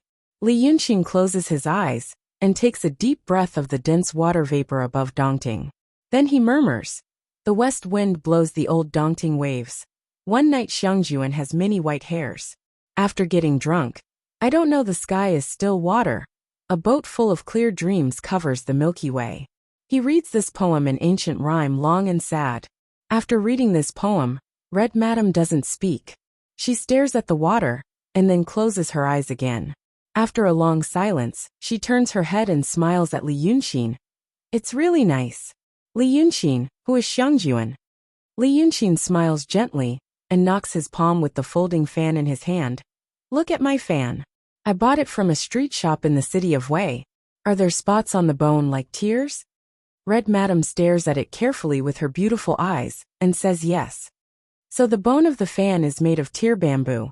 It is said that a long time ago, there was a human emperor called Emperor Shun. There was also a river called Xiangjiang River. There was a monster in Xiangjiang River, who often harmed people. So Emperor Shun went to Xiangjiang River to kill the monster. His 2 wives waited for him for a long time, but he didn't come back. So they went to Xiangjiang River to find him. But they found out that after Emperor Shun killed the monster, he also died. Emperor Shun's 2 wives cried bitterly, and their tears splashed on the bamboo, forming this tear bamboo. And Heaven Emperor remembered Emperor Shun's merits, and conferred him the title of Xiangjiang River God Xiangjuan. Ah, my father is Lord Dongting. Red Madam sighs. Then Li Yunqing, do you want to be the Wei River God? Li Yunqing's eyelashes tremble slightly. The moment he heard the last sentence, dozens of thoughts flashed through his mind. He quickly grabbed a few but let go of all of them. Finally, he exhales lightly and smiles calmly. I have never thought that far. Red Madam is silent for a while and also smiles. So I like to listen to people reading poems. After listening to it for a long time, I can understand some things. For example, when I knew that Li Yunqing was reading this poem, I was not happy at all and felt a lot of emotions. My father felt that he owed me and wanted to make it up to me. I love that world. I love the way men and women are together. So my father wanted Du Sheng to accompany me. Red Madam looks at the ripples in the lake. I used to listen to people reading by the lake. It was him. But he has completely changed. He is muddle-headed and only says one sentence all day long. Li Yunqing is more beautiful than him and speaks more eloquently than him. The first time I saw Li Yunqing, actually, I liked him. Red Madam looks at Li Yunqing again, her eyes calm and clear. And Li Yunqing also looks at her. But, Red Madam, a few days ago. Because at that time, although I loved you, I could not bear to see you suffer, and I was afraid that my father would not allow me. Red Madam looks at him. But now my father told me that since I like him, there is no harm in accepting him. Oh, my obsession. But, Li Yunqing sighs in his heart. He knows this Red Madam's obsession. I want someone to love me well.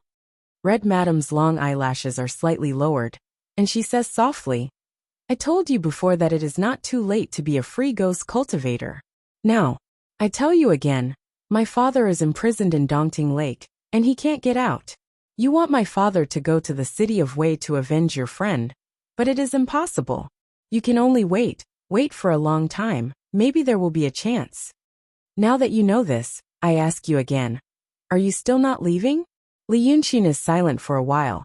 No, he doesn't leave, because he wants to confirm something or someone. He also thinks this is a good opportunity to understand Lord Dongting. If Red Madam really takes him to Lord Dongting's lair, he would then be able to know more and lay out his plans even more meticulously. Lord Dongting may be a great demon, but he is not a ghost cultivator. Li Yunqing, with a low realm. These days the dragon cult has been quite powerful. Plus, he caused the ninth heaven thunder and fire in the battle in the city of Wei the night before. People in the city of Wei remember the storm caused by the ninth young master in the city of Wei, and they all say, Wei River Dragon King showed his divinity again. Therefore, he has broken through the emptiness realm and returned to the transcendent realm.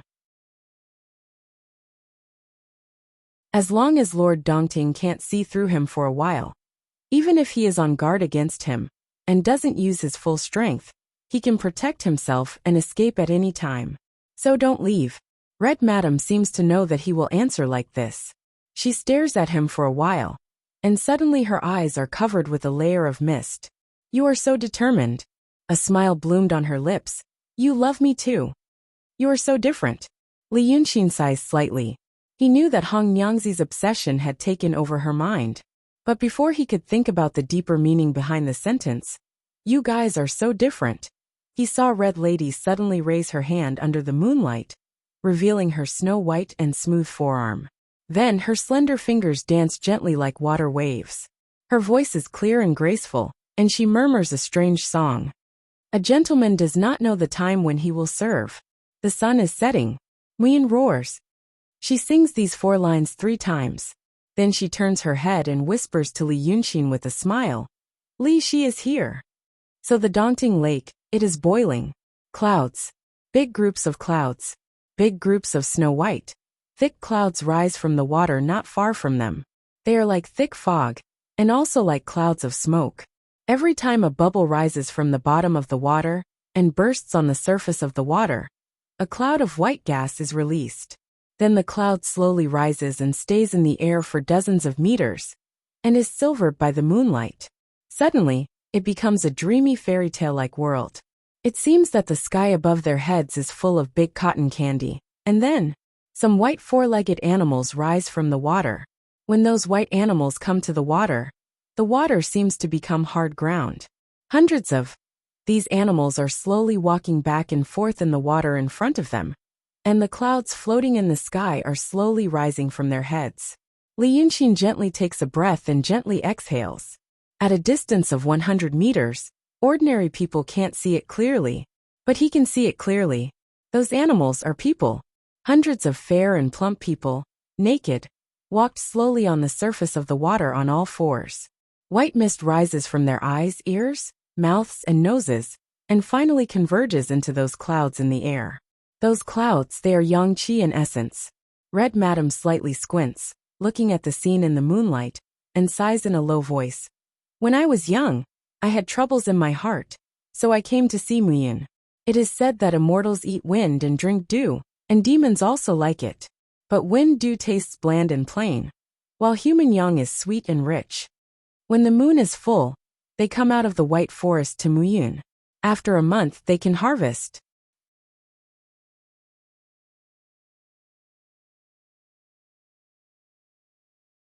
Chapter 159. Red Lady stared at the distance for a while, as if she was an ordinary girl looking at a beautiful scenery. Then she turned her head and smiled. But you used to be a human. I think you don't like it. Li Yunxin smiled. Yes, I don't like it. But I brought you here to see another person. After saying this, Red Lady put her arms on the side of the white jade boat. Then she floated up and landed in Li Yunxin's arms. Li Yunxin grabbed the side of the boat with both hands, as if he wanted to hug her. Red Lady went straight into his arms, but didn't do anything else. She gently stretched out her jade-like arms, with one hand wrapped around Li Yunxin's back, and the other placed on his chest. Then, she gently placed her head on his chest and gently said, I brought Li Lang to see. That Lu Ling like a kitten, Red Lady obediently curled up in his bosom. Li Yunxin was stunned for a while, and kept silent for a while. He knew that 2 days ago this Red Madam told him that she was married and refused him, because of her obsession. What she was doing now was also because of her obsession. Just a single thought could cause so much trouble. And she said, to bring him to see Lu Ling. Li Yunxin finally breathed a sigh of relief in his heart. The first time he met Song Yunzi in Mount June, he only said something big had happened. The body of Lu Ling stopped at the station of the Shangqing Danding sect in the city of Wei. He didn't guard it well, and waited for the people from the Langya cave to come. Instead, he came to Mount June and said something big had happened. What big thing could it be? Then he met Red Lady for the first time, and heard her say that the concubine married by the monarch's father was troublesome. Now the Taoists in the city of Wei are not willing to leave. He already had a vague inference. And now, this inference was finally confirmed. In his bosom, Red Madam gently rubbed her face against his body, closed her eyes, and greedily inhaled a breath of Li Yunxin's breath. Then she raised her hand and pointed to the distance. Look at the one standing in the crowd. Li Yunxin immediately looked over. Previously, he couldn't see it clearly because he was shocked by the scene. Secondly, it was because the clouds rising from the 7 apertures of those animals had covered the figure. A figure dressed in white. That was Ling Kongzi, the head disciple of Lengia Utopia's master. Li Yunxin let out a deep sigh. Red Madam hugged him tightly and stretched out her hand to pat the side of the ship. Thus, the white jade boat glided smoothly and silently. In the blink of an eye, it was only a few steps away from Ling Kongzi. Li Yunxin saw her clearly. Ling Kongzi, her appearance had not changed. She was still shockingly beautiful. Even without any makeup on her face, with only the moonlight as a foundation, she still had a soul-stirring beauty. He was dressed in a plain white robe. There was a bell hanging on his left wrist, and a thin whip in his right hand. Their eyes met.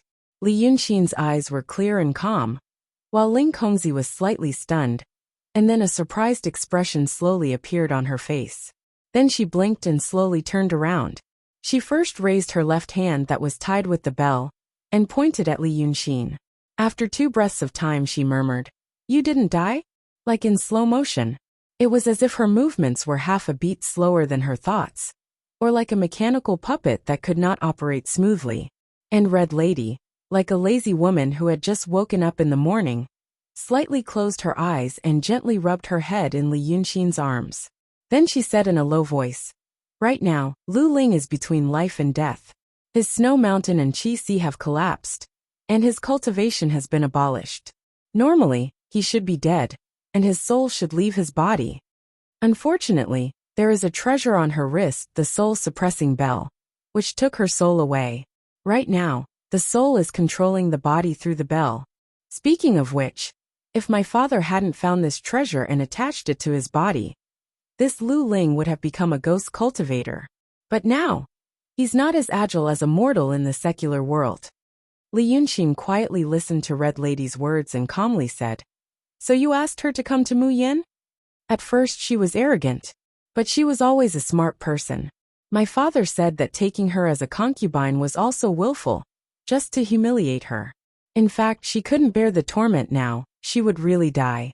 Red Lady lazily opened one eye and glanced at Lu Ling for a while. "But I know what she's plotting. She's thinking that maybe someone from Daotong will come and save her," Li Yunxin said. At this time, Lu Ling slowly opened his mouth, as if he wanted to say the second sentence. Li Yunxin looked at her and said, "Of course I'm not dead, and we still have a good account to settle.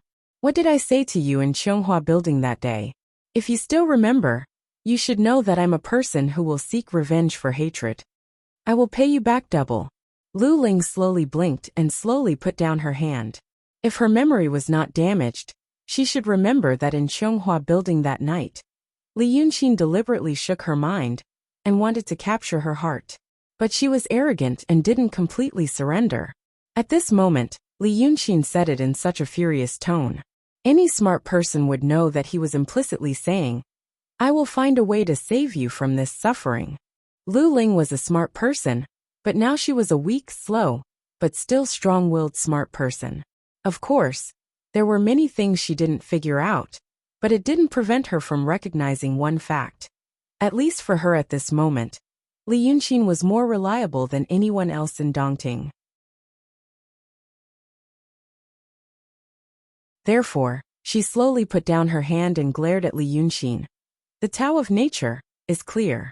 When all the masters in my cave come out, all of you. It seemed that Lu Ling felt that it was too slow and embarrassing to talk like this, so she simply stopped talking or moving.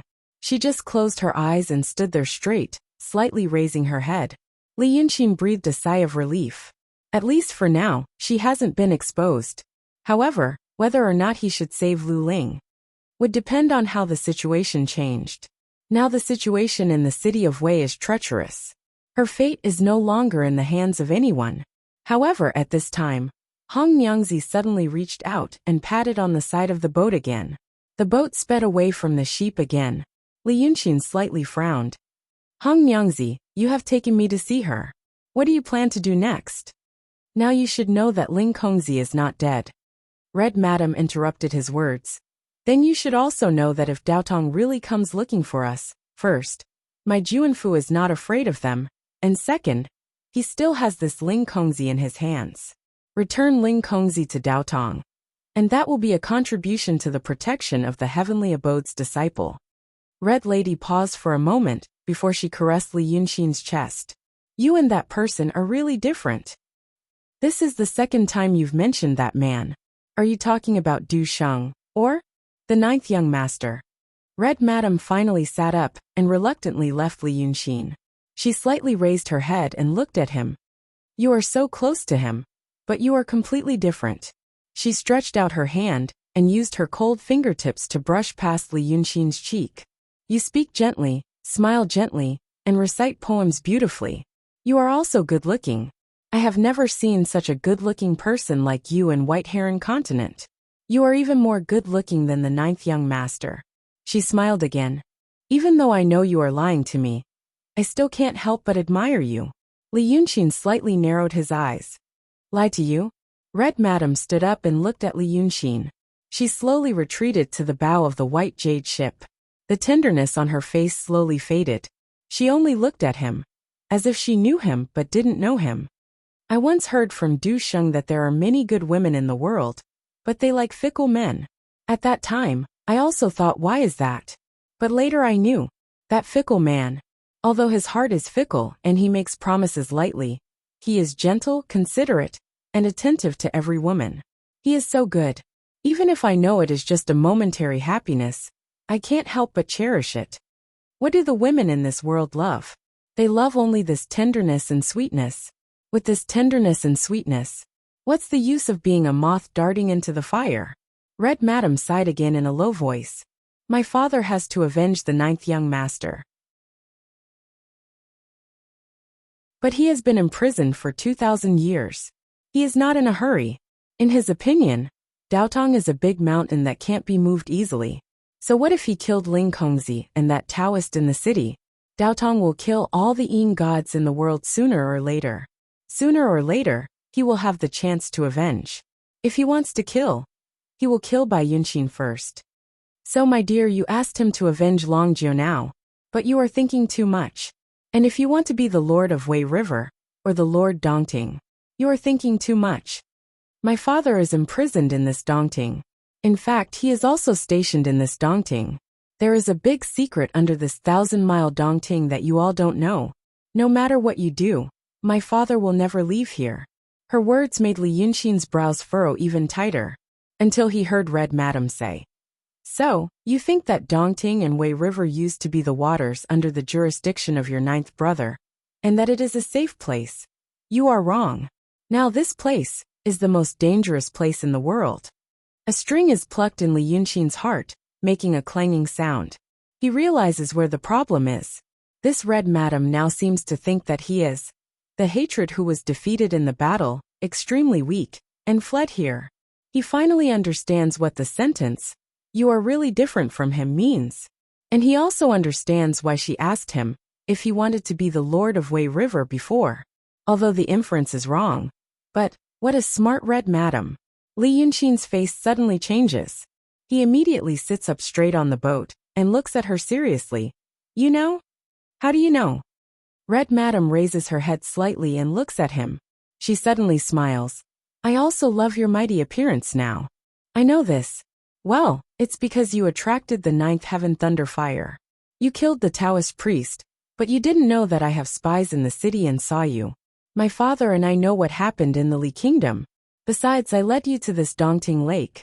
Under the lake, there is a way to distinguish the dragon aura on you. It is Dragon Sun. Only Dragon Sun has the aura.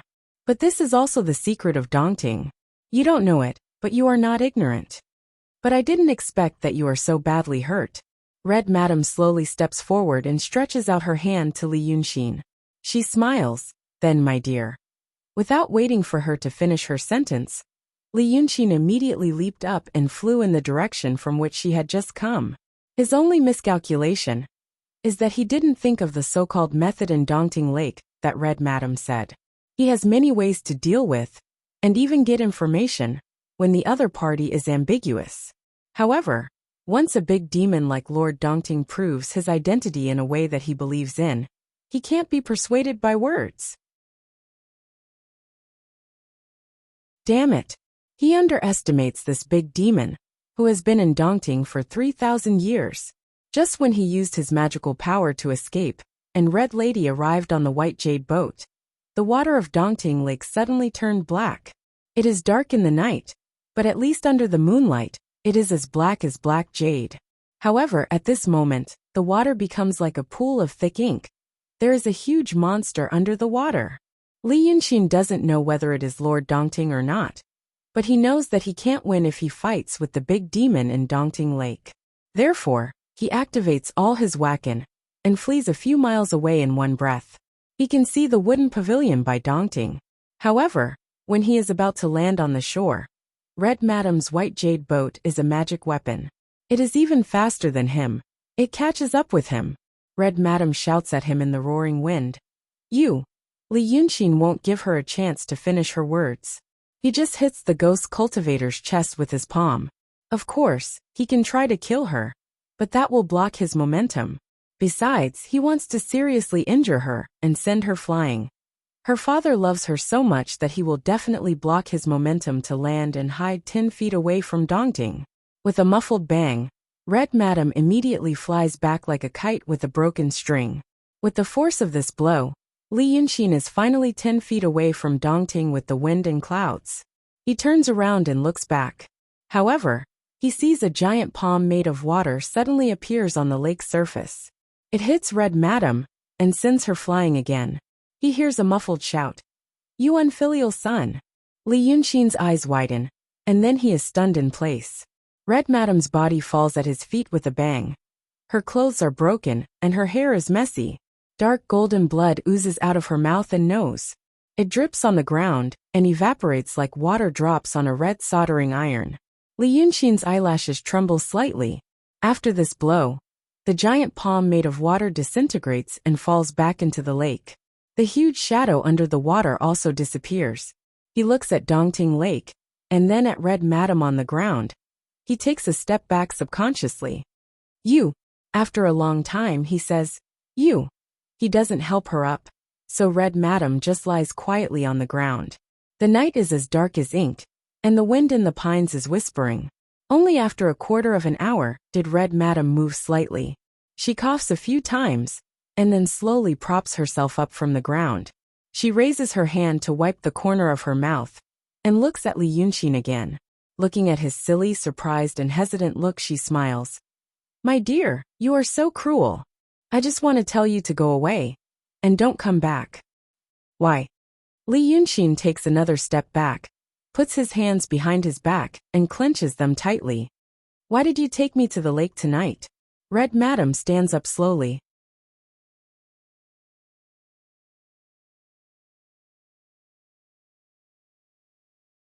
He waits until it gets dark, and the moon rises in the west. Then he looks around blankly and murmurs to himself, this is... What trick? You're tuning in to the Li Mei's Wuxia Whispers YouTube channel.